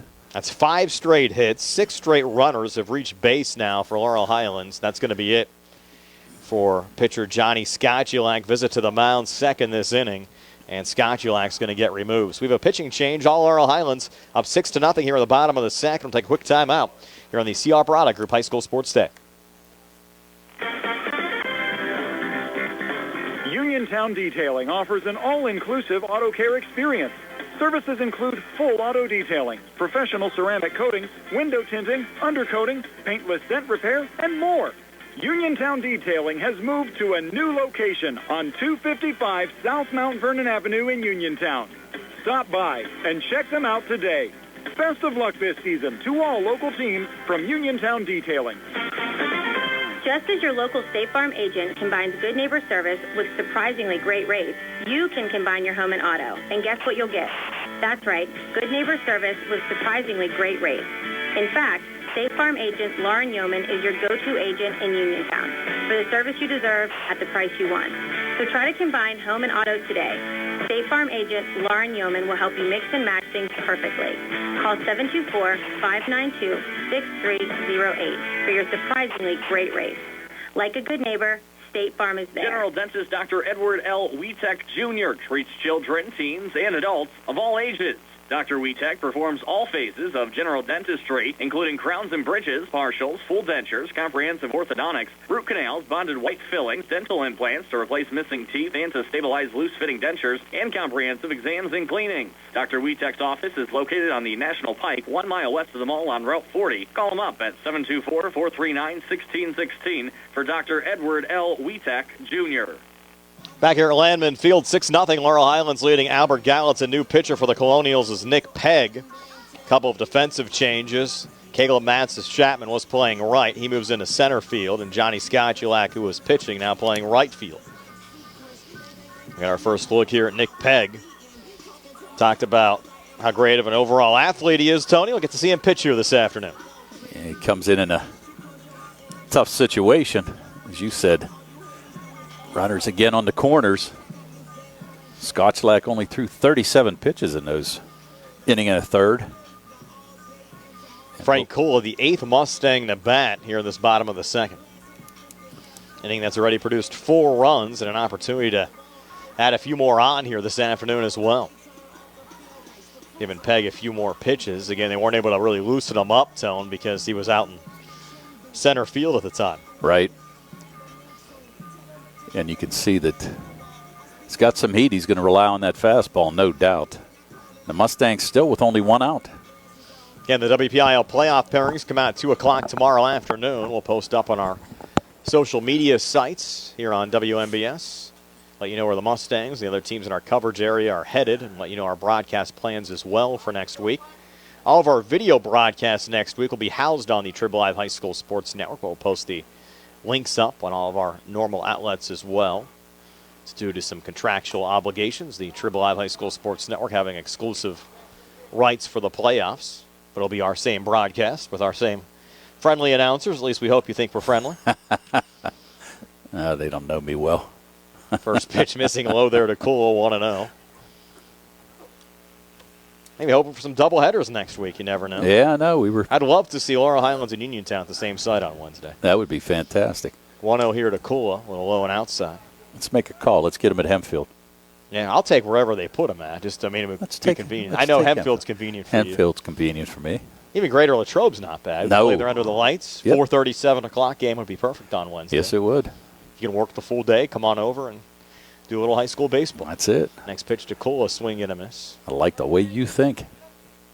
That'd be perfect. Come over, do a doubleheader. Here's what has to happen. One of us needs to get on the committee so we can be able to make all these decisions and then get the favorable locations for all of our broadcast plans and regular day jobs as well. And we need a connection in there. Yes.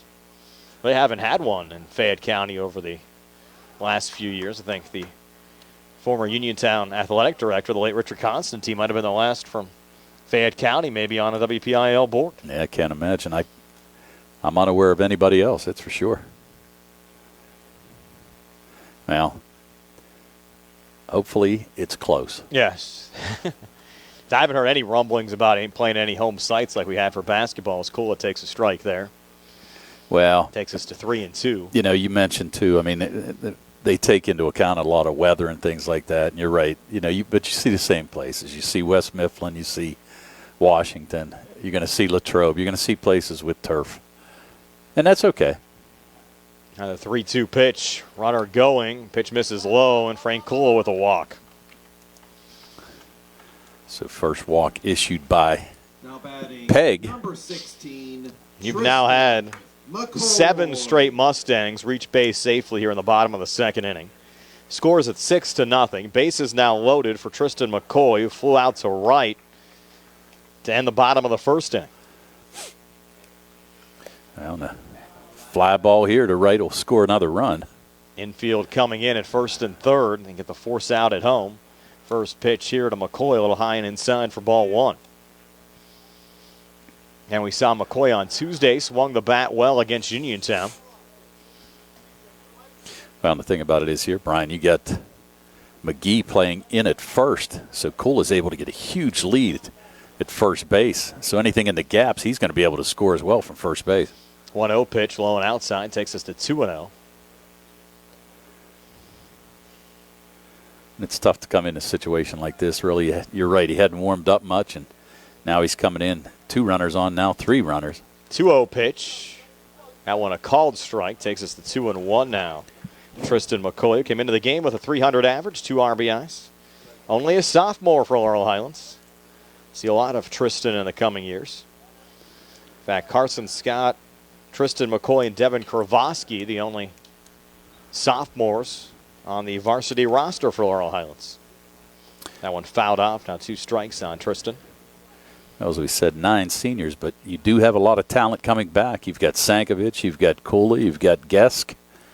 As you said, sophomore Carson Scott. You've got Kravosky again, only a sophomore. McCoy puts it on the ground and threw again all the way out to the wall in left field. And Cooley's going to be able to score. D'Amico scores. Mclean scores. Kula scores. It's a 3 RBI double for Tristan McCoy. So they came into the game, Tony, 2 RBIs, had 3 RBIs just on that hit. Designated hitter number 8.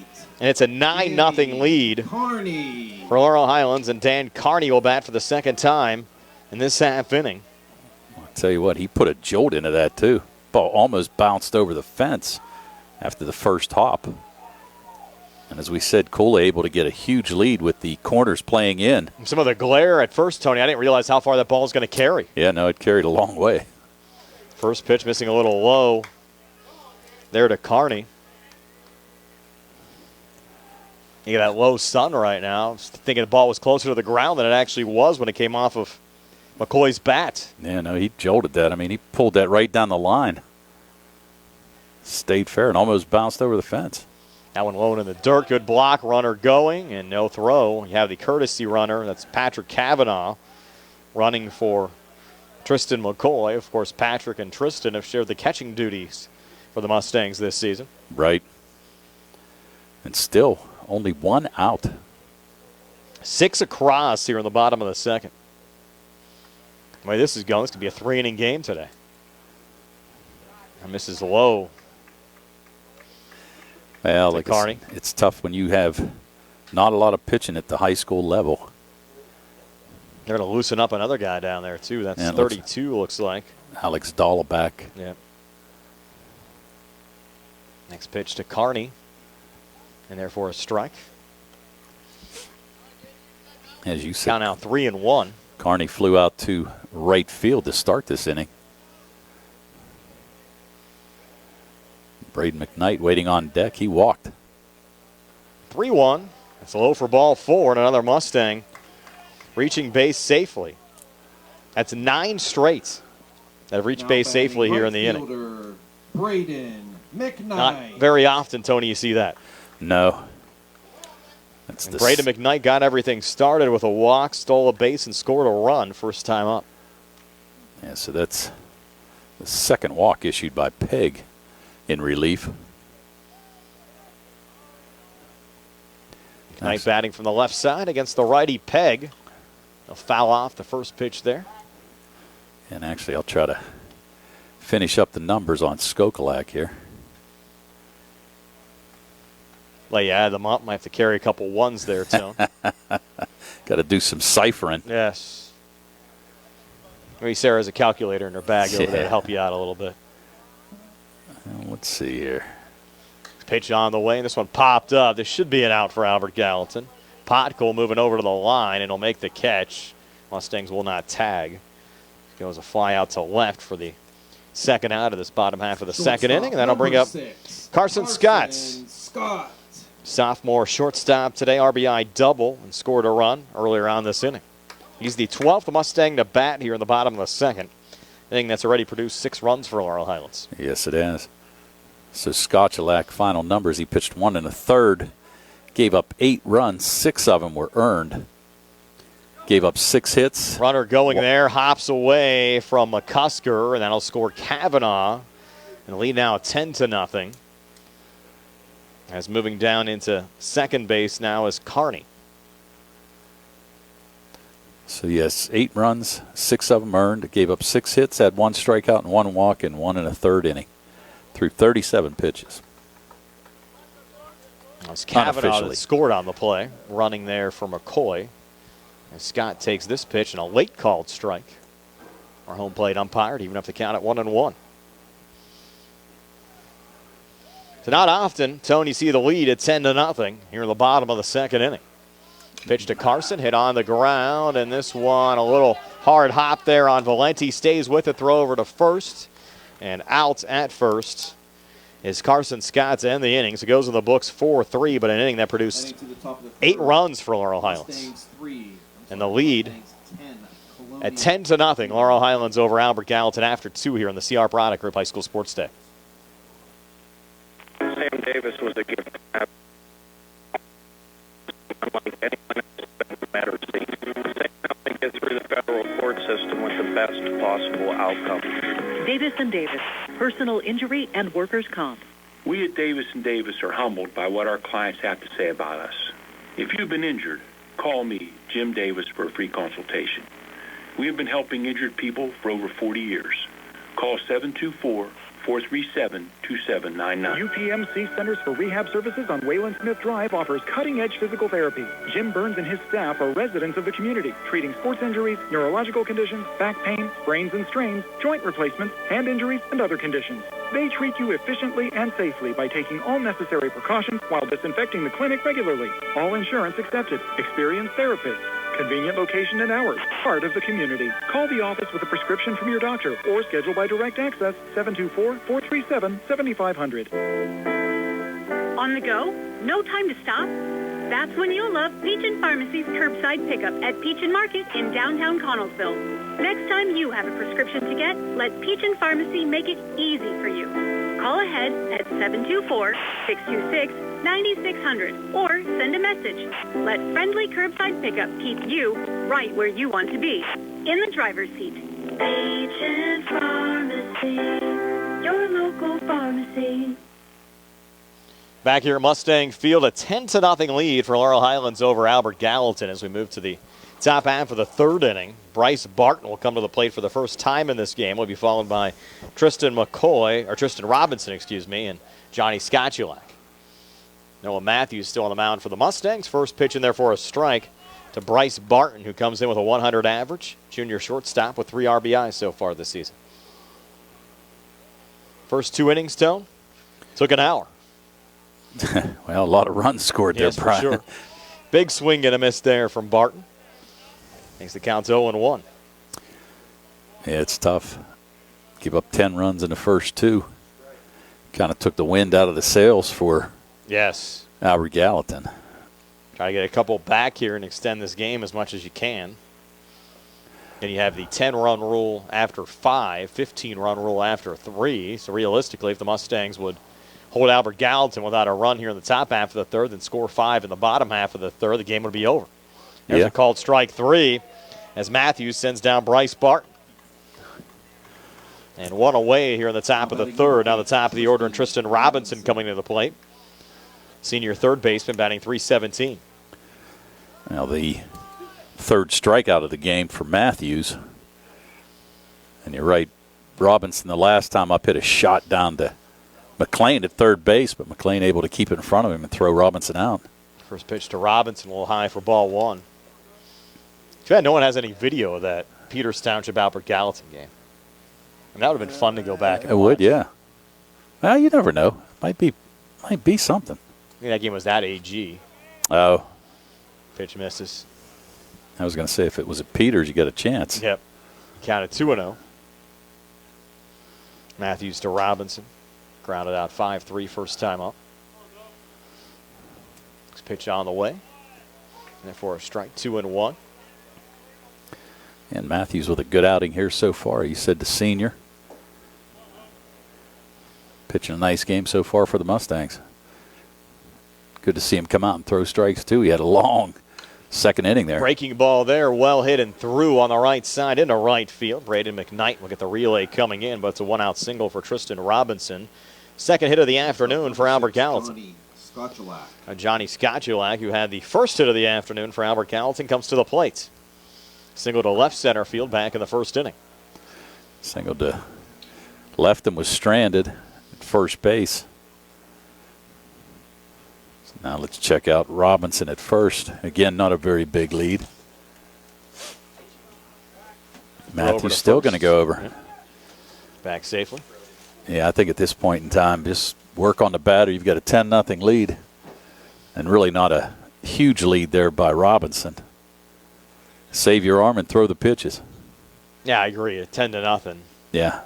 No reason to throw to first. A little low there to Skotulak.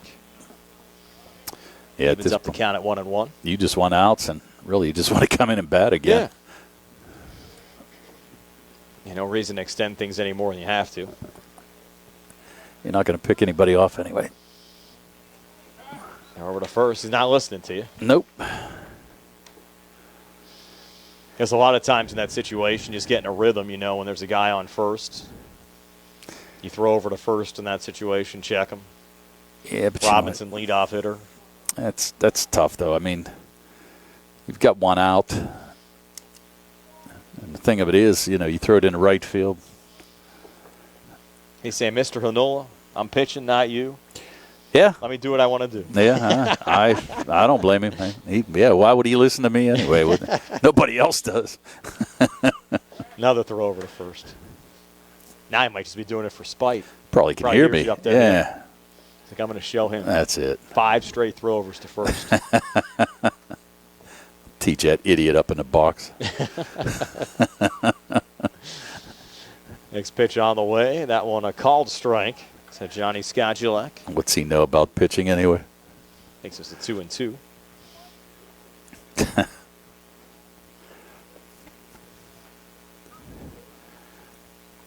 And Skotulak, as we said, got the start here today on the mound. Just tough sledding for him. 2-2 on the way. That one missed inside. It'll be 3-2. Ball got away there from McCoy. Allow Robinson to advance down to second. So we'll give him a SB on the wild pitch. So now he's in scoring position. Skochalak looking to pick up his second hit of the game. Might score a run here. Counts full at 3-2 with first base open. 10-0 lead for the Mustangs. Payoff pitch here misses for ball 4. And a one-out walk issue to Johnny Skochalak to put 2 on here for Albert Gallatin. Yeah, the second walk of the game for Matthews. And you got to wonder if Skochalak's going to take off on the pitch. Chambers going to play behind the runner, obviously, with a 10-run lead. Well, if Skochalak's going to run, then Robinson's going to run. Well, true. Sorry about that. And Matthews now, first pitcher to Matsis Chapman, who he struck out back in the first inning. On the way and in there for a strike. 0-1, took a little bit off that pitch. Yeah, Matsis Chapman was the first strikeout victim for Matthews in this game. His first time up. Cloud's actually rolling in a little bit. Things cooling off a bit. That ball well hit into left center field and diving. And nice did he make the catch? Yes, he did. What? Diving and getting in center field, Carson D'Amico. Great catch.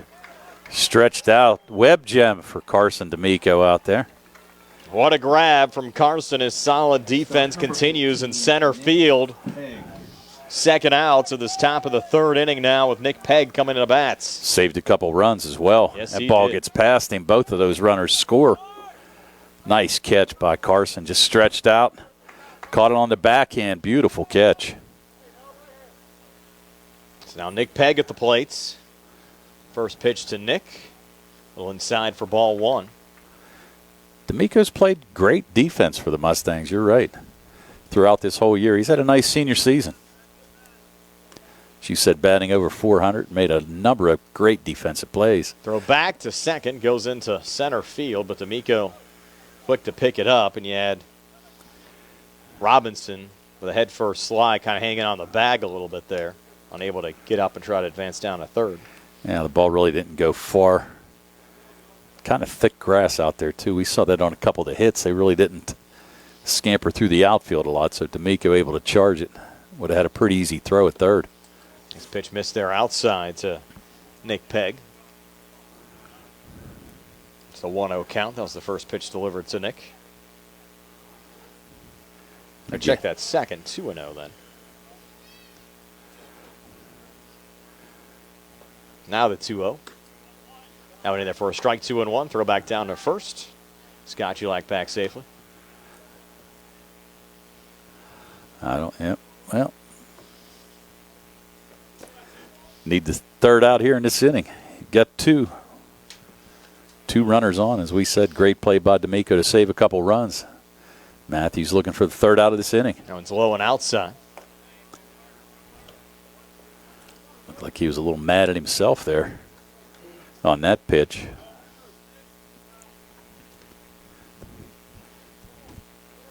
Looking to not walk the bases loaded. 3-1 pitch. This ball chopped to short. Scott there, flipped to second to Kula to get the out. Goes 6-4 for the final out of the inning. So the Colonials end up stranding 2. Go to the bottom of the third, 10-0. Laurel Highlands over Albert Gallatin here in the CR Product Group High School Sports Day. Are you looking for a rewarding career? M&R Transit is now hiring van drivers. Van drivers must be 26 years of age, have a valid driver license, and a clean driving record. Van drivers must be able to obtain all clearances. For more information, call 724-439-3164. That's 724-439-3164, or apply in person at M&R Transit, 253 South Mount Vernon Avenue. M&R Transit wishes the Laurel Highlands Mustangs good luck. Uniontown Detailing offers an all-inclusive auto care experience. Services include full auto detailing, professional ceramic coatings, window tinting, undercoating, paintless dent repair, and more. Uniontown Detailing has moved to a new location on 255 South Mount Vernon Avenue in Uniontown. Stop by and check them out today. Best of luck this season to all local teams from Uniontown Detailing. Fayette County Recorder of Deeds John Marietta would like to wish the Laurel Highlands Mustangs, the Uniontown Red Raiders, and all of our local high school baseball teams the best of luck this season and invite you to listen to his show every Tuesday at 3:15 here on WMBS. Good times and good food It's all at Potter's Bar and Grill on Morgantown Street in Union.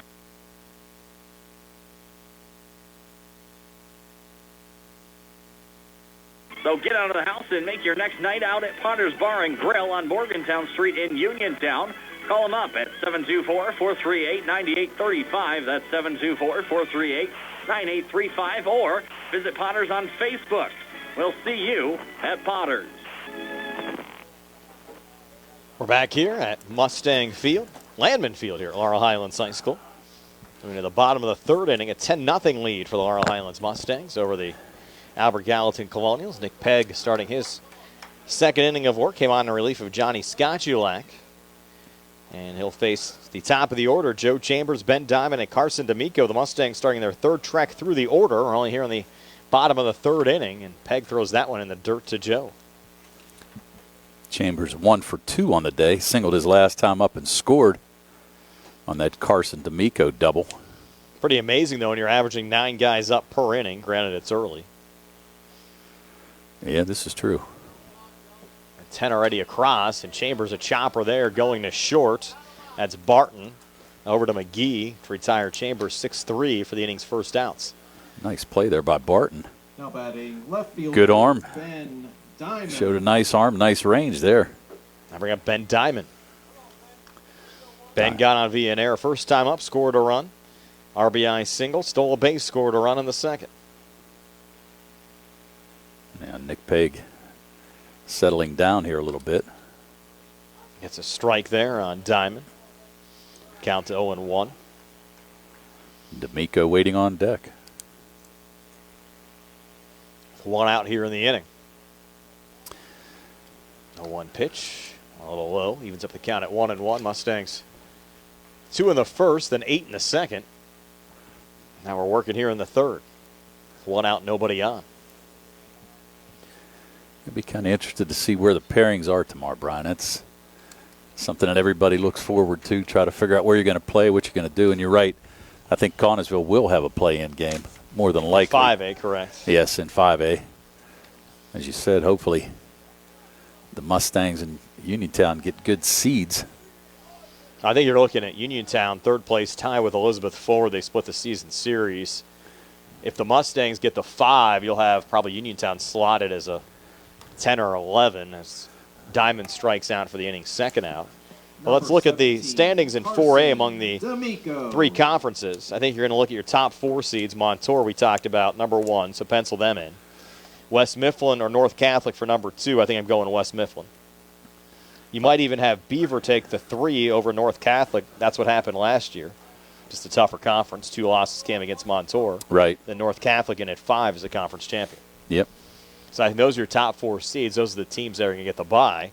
So then you have Highlands, an 11-6 team that went 6-4 overall against Laurel Highlands, a 12-6 team that went 9-3 in the conference. It's had a pretty good playoff history over the last couple of years. So I'd slot the Mustangs in at the 5. Yeah, I think you're going to be correct. Next pitch here to D'Amico. This ball hit and through on the right side, right in between Valenti and McGee. And D'Amico's hot play continues. 2 RBI double last time up, single to right field there, and gives the Mustangs a base runner with 2 outs here in the bottom of the third. Yeah, his second hit of the game. She said he reached on an error the first time up. So then you look to the 6th seed. I think you go Highlands behind North Catholic in Section 1. Unless you're going to go Quaker Valley or Blackhawk, but they're 7-9 and 9-7, respectively. Yeah. So we'll put Highlands in at 6. As now you have up for the Mustangs, Alex Mclean. Alex will check swing foul on the left side. So then you're looking at your 7th seed. You got Indiana, 6-4, 10-7. Knock, 6-4, 10-7. Quaker Valley, 7-9, 6-6. So you have Elizabeth Forward and Uniontown.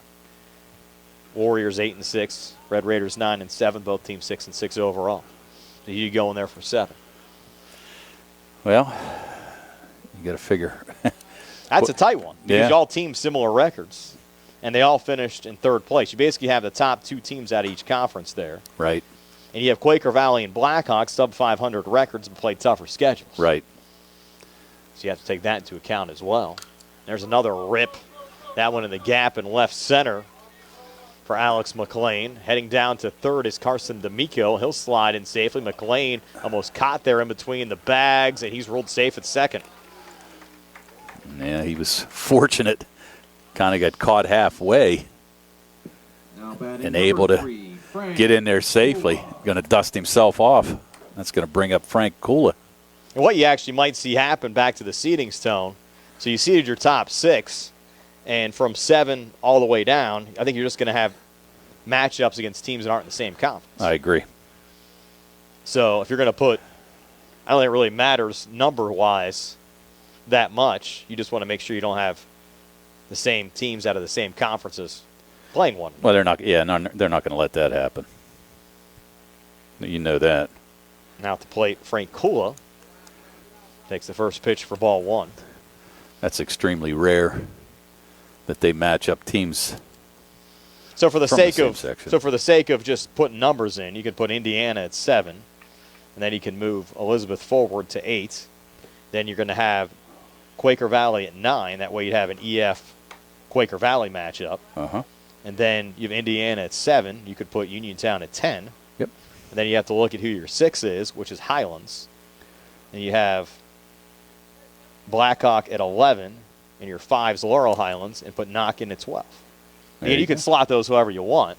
Because I think from 6 on down, Knock might not be the 12th seed, but I think you might see a team like that get a 12th seed just if you're going to put Laurel Highlands at 5. Right. But I think it's pretty much pull names out of a hat from 7 through 12. It's cool it takes a strike there. And the count of 3-1. Well, we have. And then you'll have all the, if that would happen, you'd have all the Knock people upset saying, oh, we're 10-7, we're seeded 12th, and we're a lot better than that Blackhawk team, or that Quaker Valley team that's 7-9 overall. But again, I don't think at that point they're just trying to make sure teams from the same conference don't play one another. You're going to have a 3rd place versus a 4th place no matter what, or a 2nd place versus a 4th place and 2 3rd places playing one another. Well, you always have somebody who's not extremely happy with where they're seated. I mean, we've seen it a number of times, basketball-wise, baseball-wise, everything else. But it's tough really to decipher, I think. You look at 4A baseball, you get past the top 6 to kind of put names and numbers out there. Right. Well, and you're right. I think they just try to match it up to where you're not playing a conference opponent. Kulo walks back to the same situation. You had 2 quick outs here in the bottom of the 3rd. Now 3 straight Mustangs have reached base safely. 2nd walk for Kula. Now batting the catcher. Now Tristan McCoy coming to the plate. We saw some activity earlier out of the Albert Gallatin bullpen. Nobody warming up right now in place of Nick Pegg. But again, your next option might be somebody that's playing the field right now. And Tristan McCoy, 3 RBI double, scored a run last time up after flying out to right during his first at-bat. He'll take the first pitch for a strike. And talking about other teams in our coverage area, you mentioned Connellsville likely playing a play-in game, I would think, in 5A. Might play Monday or Tuesday. Then you look at California. They're probably going to be in that 8-9 mix again in 2A where they were a season ago. End up running against Seton LaSalle as that one ripped foul in the quarterfinal round. He actually did their first round game last year, so I think that was at Hempfield, wasn't it? It was at Hempfield. Yes, it was. And they played Swickley Academy, I think it was. Was it? Yeah. Trying to remember. Memory's not that good anymore, Brian, but you know. They always seem to have a solid team. They had a real good team. They're not conference champions. They're in 2nd place. Usually find a way to get a playoff win. Just a consistent program. Kind of like Brownsville. Unfortunately, Falcons not in the playoffs this year. Mm-hmm. Their Scooter Roebuck squad. Scooter's going to coach football in the fall as well. Did you see that? I did see that. Yeah, interesting. So, hey, I'll take the job. And Brownsville playing as an independent in the fall. And that ball hit on the ground, making the play there. First baseman. Oh, he dropped the Evan ball. McGee, they didn't hang on. No, he dropped Scores the ball. a run for Laurel Highlands. Wow. Should have been the 3rd out of the inning. Now it's going to go E1. On the little flip there from McGee to Pegg. Danny Yeah. Carney. It scores D'Amico, and it's an 11-0 lead for the Mustangs. Yeah, and actually, hindsight's better, but McGee probably could have taken that himself. Yep. So now Kavanaugh going to courtesy run again for McCoy. 3rd error so far for the Colonials defensively. Had 2 back in the 1st inning. Now you have the bases loaded. You get a home run here, Tony. Actually, would end the game. It's 11-0. You make this 15-0. Now the game in 3 innings. Well, I'm sure Dan Carney would like to walk out of here on Senior Day with that grand slam. Carney came into the game 2 for 2, flew out to right first time up, and walked during his second at-bat in the 2nd inning. That Sun now behind the clouds. First time the Sun's been behind the clouds in about a week, it feels like. Things have cooled off a little bit. That one low, hopping away. Mustang's going to try to get another run, play at the plate, and safe at home is Alex Mclean. It's now 12-0. Runners advance up as well. You have Kula now getting down to third, and Kavanaugh running for McCoy now into second. A lot of filled-in diamonds there in your book, Tony. I know. I'm running out of red ink. Hey, while we have a break, I got to wish a happy birthday to my baby boy, Anthony. Oh, wow. The Chud Bones, 28 today. Congratulations to Chud. So happy birthday to Chud. Then we have Emily had a birthday earlier on the season. Yeah. During our game broadcast, too, didn't she? She turned, 30? She turned 30. Wow. She was in April, so, yep. That was during the Laurel Highlands Trinity game. Yes, it was. Look at that. Good memory by you. Throw back down to third. Just a little low. I remember you weren't sure if you'd be able to do the game. She thought there might be an Emily's birthday party, and then Emily said, "No, Dad, I'm going out with friends. I don't want to hang out with you." Yeah, she said, I don't like you anyway. Just go ahead. Just go ahead and do the game. I've seen enough of you over the last 30 years. Go have fun, Dad. That's that one it. low, hopping away from the catcher, McCusker. And that was actually ball 4, so load up the bases once again. And Carney now. Number 5, Braden Mcknight. Pegged with walk number 4. So now Mcknight, you said, walked his first time up, flew out to left field. 5 straight Mustangs, again, have reached base after the first 2 outs recorded here this afternoon. Been by far the most lopsided game we've had here this year. Our 15th broadcast of the season, at least on the WMBS side, between Uniontown and Laurel Highlands. He added up last night, Tony. We've done 73 games in WMBS this year. Yeah, I was going to say that's pretty impressive, Brian. Busy sports season. Yes, it has. That doesn't account for me. Some of the soccer games I did for South Union as well. Probably their game total is probably close to our game total on the South Union side as well. If you factor in soccer and some of the girls' basketball they did, there's a ground ball and another fumble. Wow. That goes E6. Play at the plate. Out at home is Kavanaugh to end the inning. They did score Kula to make it 13-0. So they get 3 runs here in the bottom of the third, and we'll continue on, at least for now, into the top of the fourth. At 13-0, Laurel Highlands over Albert Gallatin here on the C.R. Prada Group High School Sports Day. Going on now at Harper Chevrolet. Our customers can drive away in a new 2022 Chevy Equinox for only $223 a month. First payment and security deposit waived. Stop in for a test drive or visit CHarperChevy.com. Chevrolet, 5 new roads. Lease is for GMF for well-qualified individuals at 10,000 miles per year, 24 months with $2,999 cash trade equity and GM Lease loyalty or GM Lease Conquest. Payment is with tax, title, and fees. First payment and security deposit waived. Sale ends May 31st, 2022. While supplies last. Call dealer for all other details at 724-929-8000. Did you know that you have a choice for your physical therapy provider? NovaCare Rehabilitation offers same-day appointments, and oftentimes you don't need a prescription from your doctor to see us. We will make sure that you are treated as an individual and will work directly one-on-one with you to help achieve your goals. You have tried the rest. Now try the best. NovaCare, Delaware Avenue in Uniontown. Phone 724-437-0556 to schedule your appointment today. Spring forward to home construction season with First Federal of Greene County. First Federal's construction and improvement loans puts you in charge of your dream home project with all the tools you need. First Federal offers construction loans, owner-builder loans, and home improvement loans. With offices in Fayette, Greene, and Washington counties, your loan stays here. Visit with a First Federal loan officer today or apply online at firstfederalofgreene.com. First Federal Savings and Loan Association of Greene County. Member FDIC, Equal Housing Lender, NMLS number 458729. Back here at Landman Field, 13-0. Laurel Highlands leading Albert Gallatin for the Colonials. Evan McGee, Nate McCusker, and Gino Valenti due up here in the top of the fourth. So at least headed to the fourth, Tony, and you have that 15-run 3-inning rule. Won't hit that at least in 3. Could hit it in 4. The 10-run rule through 5. Might have a shortened game anyways because of that. Now you'll have McGee leading things off here, facing Noah Matthews. Matthews will wind and fire the first pitch. McGee first pitch swinging, pops it up in a shallow left. Charging is Ben Diamond will make the catch. And he was able to hang on after a little juggle there for the inning's first out. We mentioned your son having a birthday today. How about 60th wedding anniversary? Wishes out to Bob and Eileen Gesk, CJ's grandparents, celebrating anniversary number 60. So happy wedding anniversary to them. 60 years, a lot of time. Wow, congratulations. That is a long time. 60 years. Nate McCusker now at the plate, grounded out, 6-3, first time up. First pitch here from Matthews, low and outside for ball 1. Yeah, I don't know if my wife could put up with me for 60 years. Holy smoke. Yikes. My mother celebrated birthday 78 last week.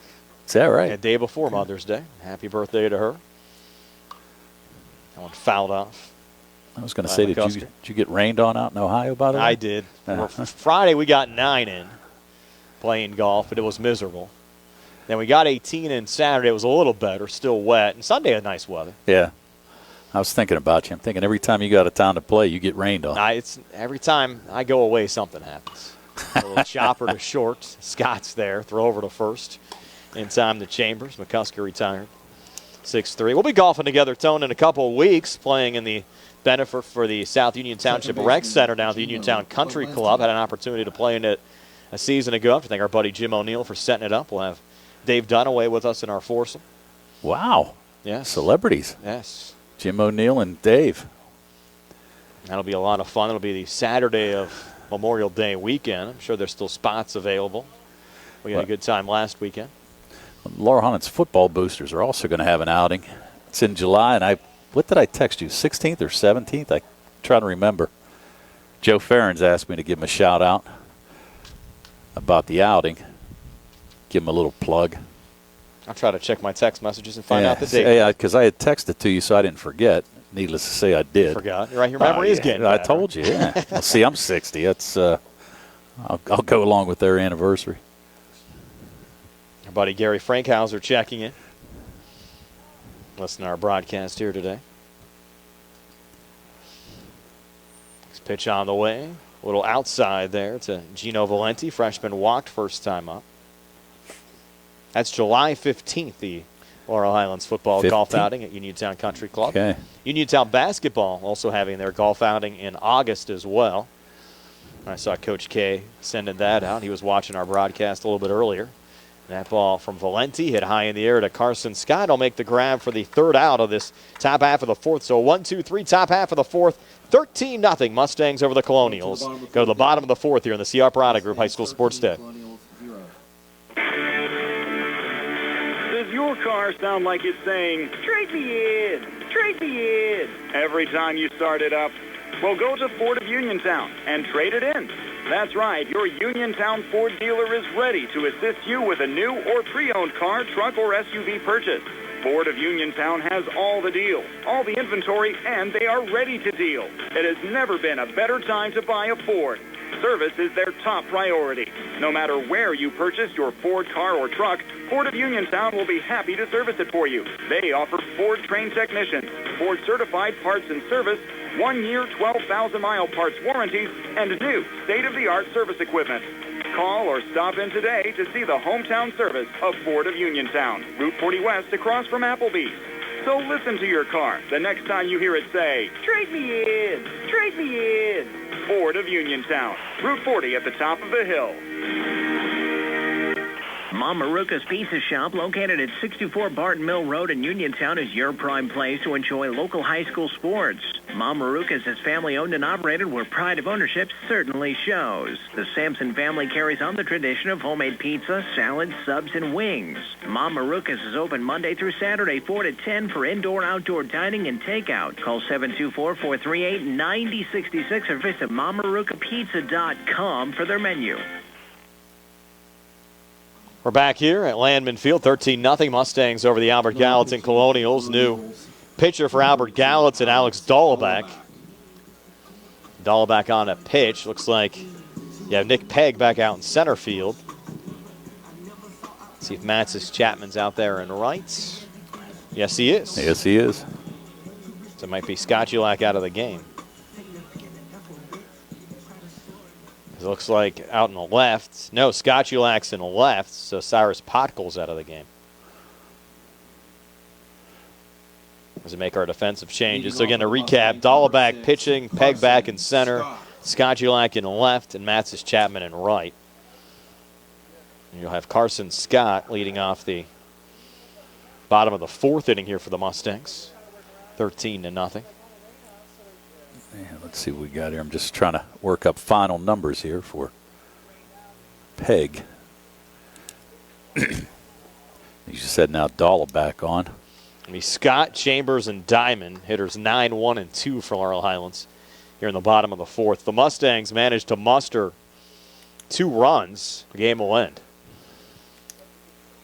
due to the 15-run rule, and if not, we'll play the top of the fifth, and if Albert Gallatin doesn't score 4 runs, the game will also end. So I don't think we have much baseball left here, Tom. No, it doesn't sound like it, Bry. First pitch high there to Carson Scott for ball 1 from Dahlbeck. So some quick numbers on Pegg. 1 2/3 innings. Gave up 7 runs on 7 earned runs on 4 hits. Struck out 2 and had 4 bases on balls in that inning and 2/3. Count now 2-0 to Carson Scott. And Scott will take this pitch for a strike and we'll move to 2-1. Scott, as you said, having a good day in his varsity debut at the plate. Looked very solid in the field as well. Yes, he has. Again, that RBI double. His first plate appearance. Is this one on the ground? Is that fair? No, it's foul.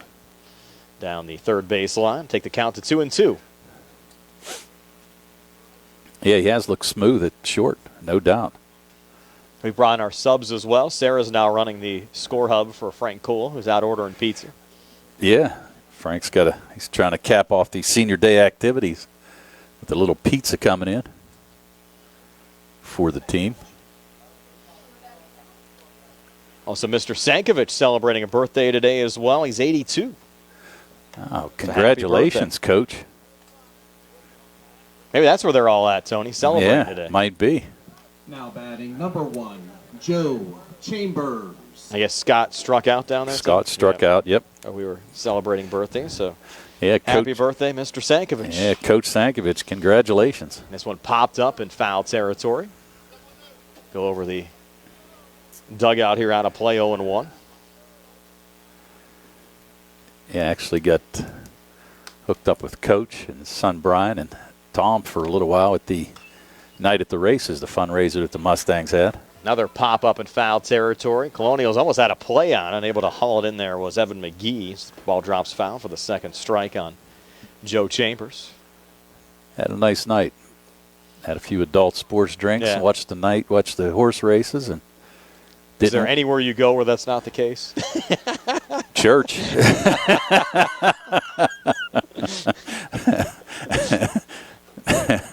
If I get the hankering, I go get communion. 0-2 on the way, pop foul. That's a good one. Well, I mean. You're the one who's walking through the communion line like 2 or 3 times. Just like a bridal dance. Yeah, just to get extra bread and wine. Priest said, "What are you doing back?" Just coming back to make sure you're okay here, Father.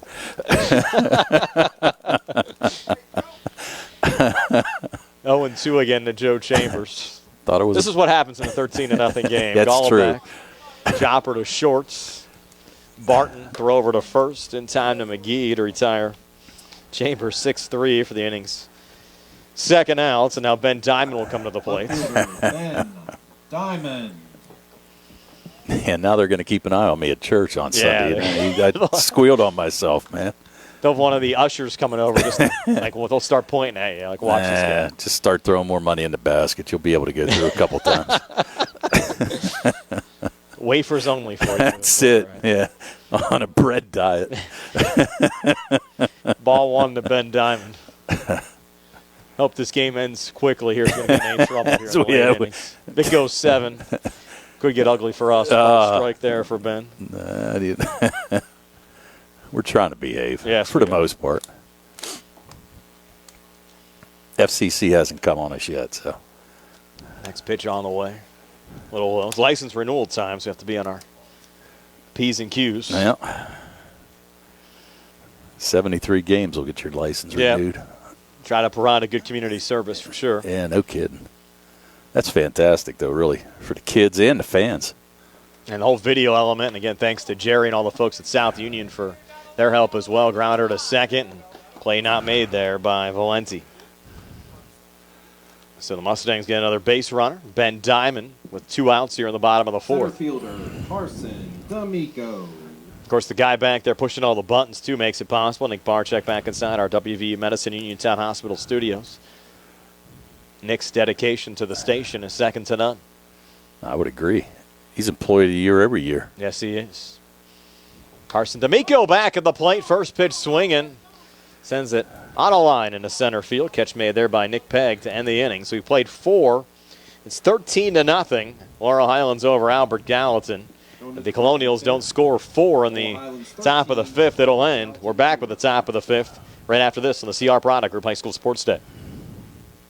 Going on now at Harper Chevrolet. Our customers can drive away in a new 2022 Chevy Equinox for only $223 a month. First payment and security deposit waived. Stop in for a test drive or visit charperchevy.com. Chevrolet, 5 new roads. Lease is through GMF for well-qualified individuals at 10,000 miles per year, 24 months with $2,999 cash trade equity and GM Lease loyalty or GM Lease conquest. Payment is with tax, title, and fees. First payment and security deposit waived. Sale ends May 31st, 2022. While supplies last. Call dealer for all other details at 724-929-8000.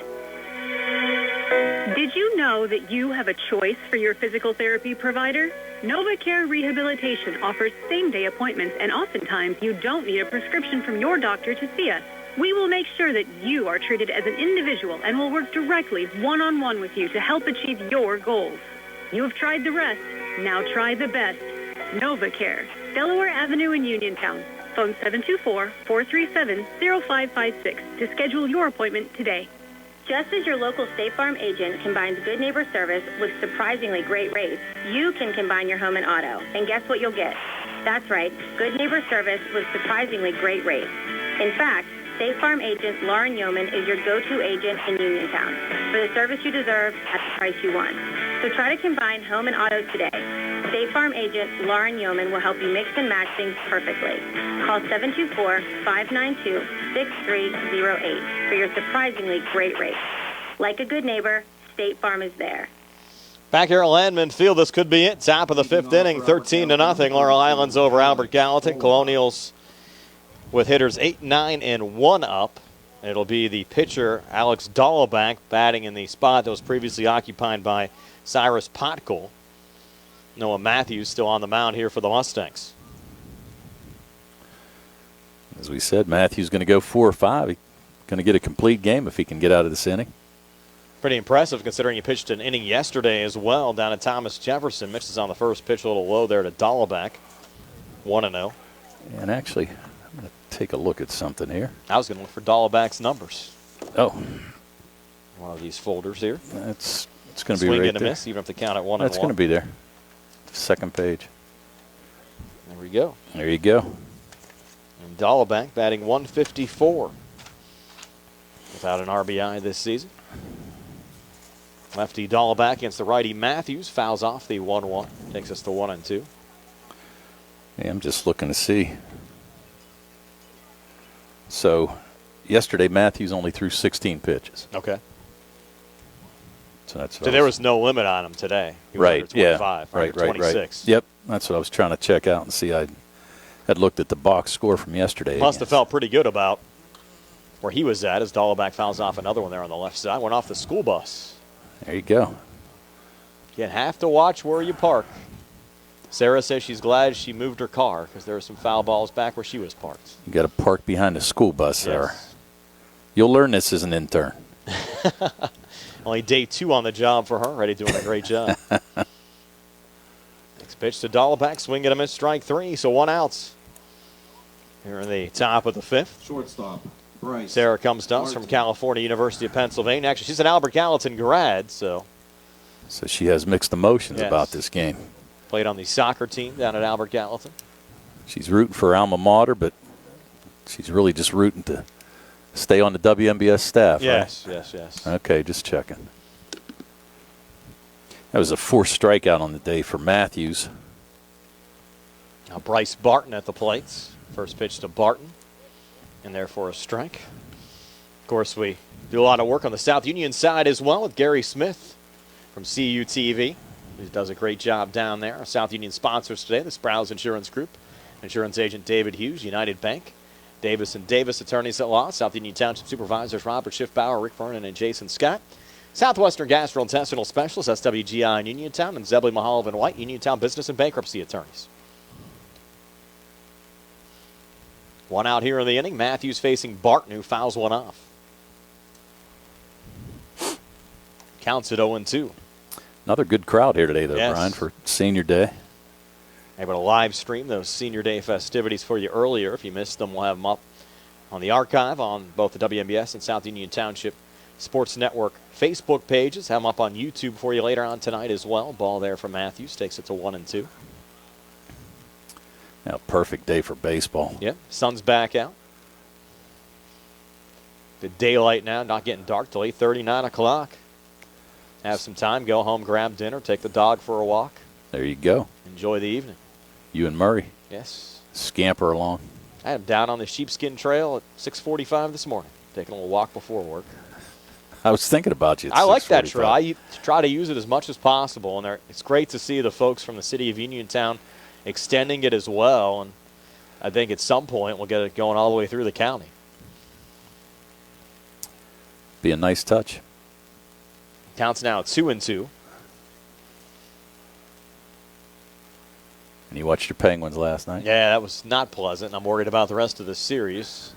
Yeah. No positive news today yet on Sidney Crosby, unless Nick has something for us back inside our WVU Medicine Uniontown Hospital studios. Time permitting before Pirates baseball tonight. Nick will have a local news update for you as well. Yeah, not that he didn't get cheap shotted or anything. No, of course not. Yeah, right. I think it's also the 30th anniversary of Adam Graves' slash on Mario Lemieux. Oh, is that right? Yeah. Back in the 91 playoffs. Yeah, just an entirely different game once he Yeah. went out. And is that strike 3? No. Ball called there on Barton. Take us full of 3-2. Barton struck out his only plate appearance. Waiting on deck, leadoff batter Tristan Robinson. Yeah, and this could be it with the 10-run rules. We work here in the top of the 5th. Colonials need 4 runs to extend this game. We have 1 out, nobody on base, as Barton's at the plate as we work here in the top of the 5th. Colonials have 2 hits on the day, Robinson and Skoklak, and they've left 4 runners on base.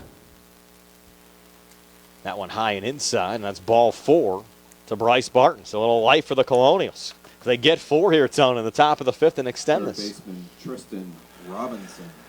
Well, that's only the 3rd walk issued by Matthews. That's going to put Barton at first, and now Robinson. Had a hit last time up, single to right field, stole a base. Grounded out to third baseman Mclean his first time up. What's a pitch count at on Matthews right now? I've got him at 74 unofficially. That ball, a little nubber, could be trouble. Kula, though, going back. Nice catch there for Frank for the 2nd out of the inning. Got on his horse. Able to back up and make the catch.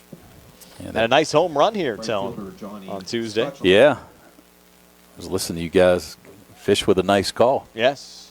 Called both of Frank's home runs Yep. this year. I think Frank's going to want Gary just to do all the games. Won't be allowed to do play-by-play anymore. That's So it. Frank's up. I'll be out. Yeah. You'll be permanently out, and I'll be shuttered anytime Frank's in the play. Gary has to do play-by-play. Now at the plate here, Skocilak fouling it off. He's been on base in both plate appearances. Single to left center field back in the 1st inning. Walked in the 3rd. It was forced out on a nice play by Carson Scott as he flipped it to Frank Kula for the final out of the 3rd inning. Now the 0-1. Throw over to first. And not exactly sure why Chambers is holding Barton on at first. 13-0. And I mean, you got 2 outs. play behind the runner. I mean, kids are getting pizza after the game, too. You think they'd be excited about that? Yeah, you think they'd be in a hurry to get out of here to get it. Another one fouled off into the lots. An empty spot there. Well, they got to wait for Frank to bring it back. Yeah. He was in the snack bar a couple minutes ago. I don't know if he was going to pick it up or they were delivering or what the deal was. Yeah, not sure. Nonetheless, Mustangs trying to finish this one off. 0-2 to Scotchulac. Noah Matthews trying to finish it here. Pitch on the way, breaking ball, and that one just nub foul. Reminder, stay tuned after the game for our post-game show brought to you by State Farm agent Lauren Yeoman. Like a good neighbor, State Farm is there. Lauren always a good neighbor in the neighborhood. Her dad, Tim Mahoney, celebrated a birthday last week as well. Yeah, I heard that. Heard that on yesterday's broadcast. He's a loyal listener, too. Yes, he is. They listen to all the basketball games, away games, and listen to a lot of our broadcasts. 2-strike pitch. This ball golfed into right, and that's going to fall into the gap. Ball rolling back towards the wall. Finally tracked down there by Braden Mcknight. It's a stand-up double for Johnny Scotchulac, who's now been on base safely in all 3 plate appearances in this game. Now batting number 1, really, Caleb Matzis. No chance for Barton to score there.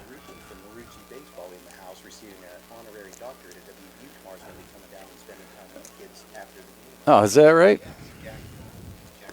Jack's in the house. Jack Marucci. Jack made a bat on a lathe, and next thing you know, he's got 300 players in the major leagues using his bats and gloves. Frank said he's coming down for an honorary degree tomorrow from WVU. There's a well-hit ball through, and Albert Gallatin's going to have their first run of the afternoon. In fact, they're going to get 2. Comes the relay in from Ben Diamond. It's a stand-up double. And 2 RBIs for Matzis Chapman. So now all of a sudden, the bats are coming alive for Albert Gallatin. So you had Barton score, Scotchulac score, and it's 13-2. 13-2, and Caleb Matzis picks up 2 RBIs. Also picks up the 4th hit of the day for Albert Gallatin. Nick Pegg at the plate. First pitch from Matthews, and Pegg. This could be trouble in a shallow right, but charging, diving, nice and getting catch. The game's final out is Braden Mcknight. Good play from Mcknight out there in right field, taking one away from Nick Pegg to end this game at 13-0. Mustangs win it. Back to tell you all about it on our post-game show brought to you by State Farm agent Lauren Yeoman. Comes your way next here on WMBS, the Triple Live High School Sports Network and the South Union Township Sports Network. On the go? No time to stop? That's when you'll love Peach & Pharmacy's curbside pickup at Peach & Market in downtown Connellsville. Next time you have a prescription to get, let Peach & Pharmacy make it easy for you. Call ahead at 724-626-9600 or send a message. Let friendly curbside pickup keep you right where you want to be, in the driver's seat. Peach & Pharmacy. Looking for the highest quality products at the lowest prices? Shop and save on Walnut Hill in Uniontown has the widest selection of brands and the freshest offerings around. They specialize in your family's grocery needs. Save big and sign up for the Shop and Save Perks card to get money-saving benefits and discounts on gas. Shop and save. Walnut Hill Road, Uniontown, open 7 a.m. to 10 p.m. every day. Working hard to offer you the best at Shop and Save because it's the just right thing to do. Going on now at Wpial Chevy East. Our customers can drive away in a new 2022 Chevy Equinox for only $223 a month. First payment and security deposit waived. Stop in for a test drive or visit C. Harper Chevy East. $10,000 per year, 24 months with $2,999 cash rate equity and GM Lease Loyalty or GM Lease Conquest. Payment is for tax, title, and fees. First payment and security deposit waived. Sale ends May 31st, 2022. While supplies last. Call dealer for all other details at 724-668-2231. When your car is damaged, the name to remember is Ted Silva & Son Body and Fender Repair. Currently in their 59th year of providing quality, reliable service to the community, Ted Silva & Son offers complete collision service, minor to major repairs, frame and unibody repair, and glass installation. They will gladly blueprint your vehicle for repair, and they will work with your insurance company. With a paint booth that utilizes the environmentally friendly waterborne paint process, Ted Silva & Son not only cares for our community and our children, they care for our environment. Located on Atlas Road in Hopwood, it is the goal of Ted Silva & Son to alleviate the stress of an accident and assist you in any way possible. Family owned and operated for 59 years.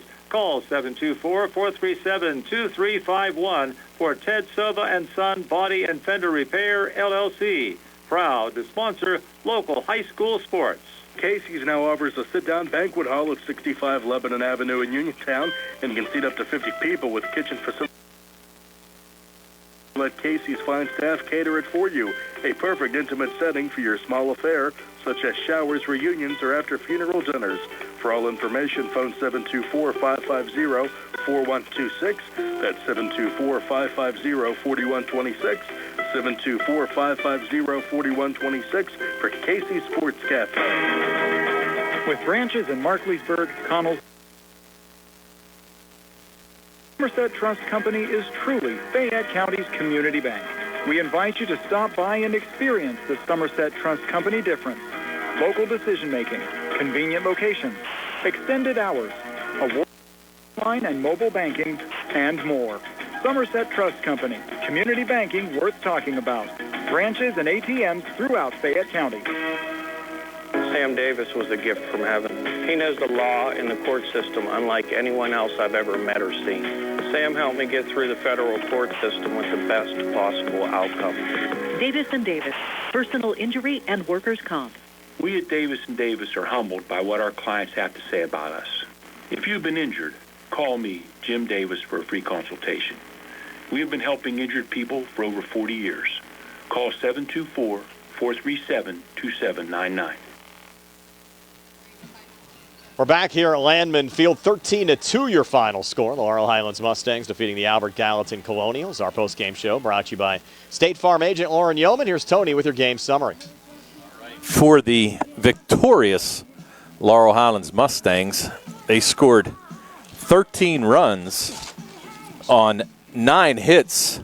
They left 4 men on base, and they committed no errors in today's game. Matthews, his final pitching numbers, he threw a complete game, 5-inning game, gave up 2 runs. Both of them were earned, gave up 4 hits, struck out 4, and walked 3.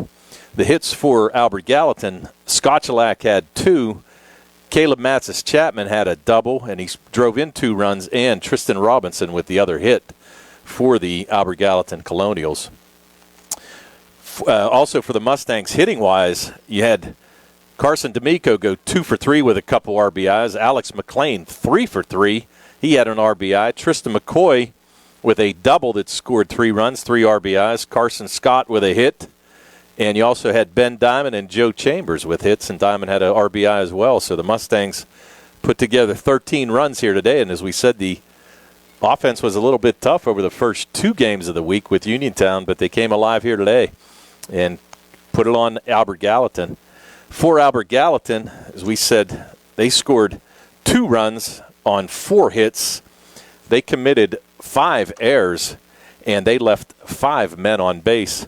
Winning pitcher in today's game is Noah Matthews, and the losing pitcher is Johnny Scotchelak. So the Mustangs get a big win and get ready for the playoff season. And we'll preview what's coming up next week when our post-game show brought to you by State Farm agent Lauren Yeoman continues. 13-2, your final Laurel Highlands over Albert Gallatin. On the go? No time to stop? That's when you'll love Peachin Pharmacy's free prescription delivery and mail service. Call 724-626-9600 or send a message and ask about free prescription delivery and mail service. Next time you have a prescription to get or need a refill, have it delivered to your home or workplace. Prescriptions at your doorstep from Peachin Pharmacy.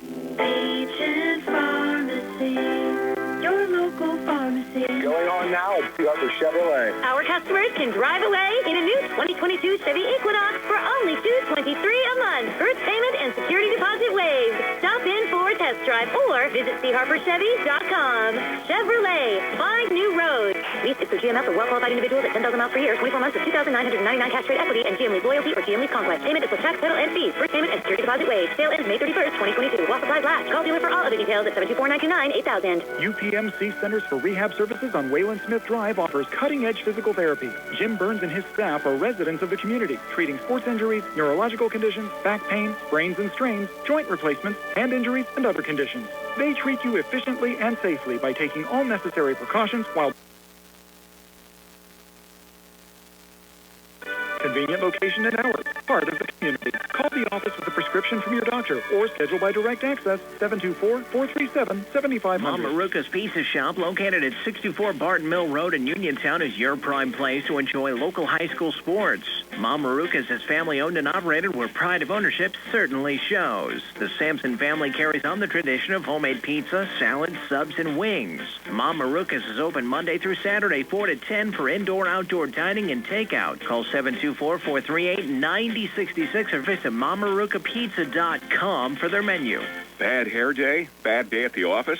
Bad day behind the wheel? Hey, stuff happens, even to the best of us. At least your car insurance rate doesn't have to take a hit. Get Erie Rate Lock from Erie Insurance. Gives you a great rate that's car driver or your address. Plus, seriously good service. Now that's something to smile about. Your Erie agent in Uniontown and Ross Traver Township is Sprowls Insurance Group, 724-437-9812, or go to SprowlsInsurance.com. Erie Rate Lock does not guarantee continued insurance coverage and is not available in all states. Spring forward to home construction season with First Federal of Greene County. First Federal's construction and improvement loans puts you in charge of your dream home project with all the tools you need. First Federal offers construction loans, owner-builder loans, and home improvement loans. With offices in Fayette, Greene, and Washington counties, your loan stays here. Visit with a First Federal loan officer today or apply online at firstfederalofgreene.com. First Federal Savings and Loan Association of Greene County. Member FDIC, Equal Housing Lender, NMLS number 458729. The Catholic War Veterans is a veterans organization located in Fayette County since 1950. They are proud to advertise on WMBS sports programs and to contribute to the Veterans Hospital, local sports teams, and scouting organizations. They'll be having their Veterans Appreciation Breakfast on May 22nd. Police, firefighters, and first responders are also welcome. Additionally, their 12th annual Frank L. Musica golf outing is this year. They have proudly given 37 scholarships to area students since its inception. Catholic War Veterans Post 1669 in Hopwood. Back wrapping things up from Landman Field here on our postgame show, brought to you by State Farm agent Lauren Yeoman and Tony Mustangs in the Wpial playoffs. Starting next week. Last year they played on a Wednesday. We'll see what happens this year. The playoff committee will meet tomorrow, and we'll know about 2 o'clock tomorrow afternoon where the Mustangs are headed. Well, looking forward to find out where Laurel Highlands and Uniontown are both going. Like I said, we wish them both well in the playoffs. Hope they're in it for quite a while for the next couple weeks. We saw Laurel Highlands have a couple nice runs over the last couple years, and hopefully they can continue that, and hopefully Uniontown can start some type of tradition. 13-2 your final score here this afternoon. Thanks on the South Union Township Sports Network as well. Township supervisors Bob Schiffbauer, Rick Vernon, and Jason Scott. Breeze Line Cable, Armstrong Cable, and of course Gary Smith from CUTV. For Tony Hanola, Jerry Dupé, Sarah Camp, Frank Cole, and Nick Barczyk, this is Brian Morosex, and have yourselves a pleasant good evening. Mustangs win it 13-2. So long, everybody. UPMC Centers for Rehab Services on Wayland Smith Drive.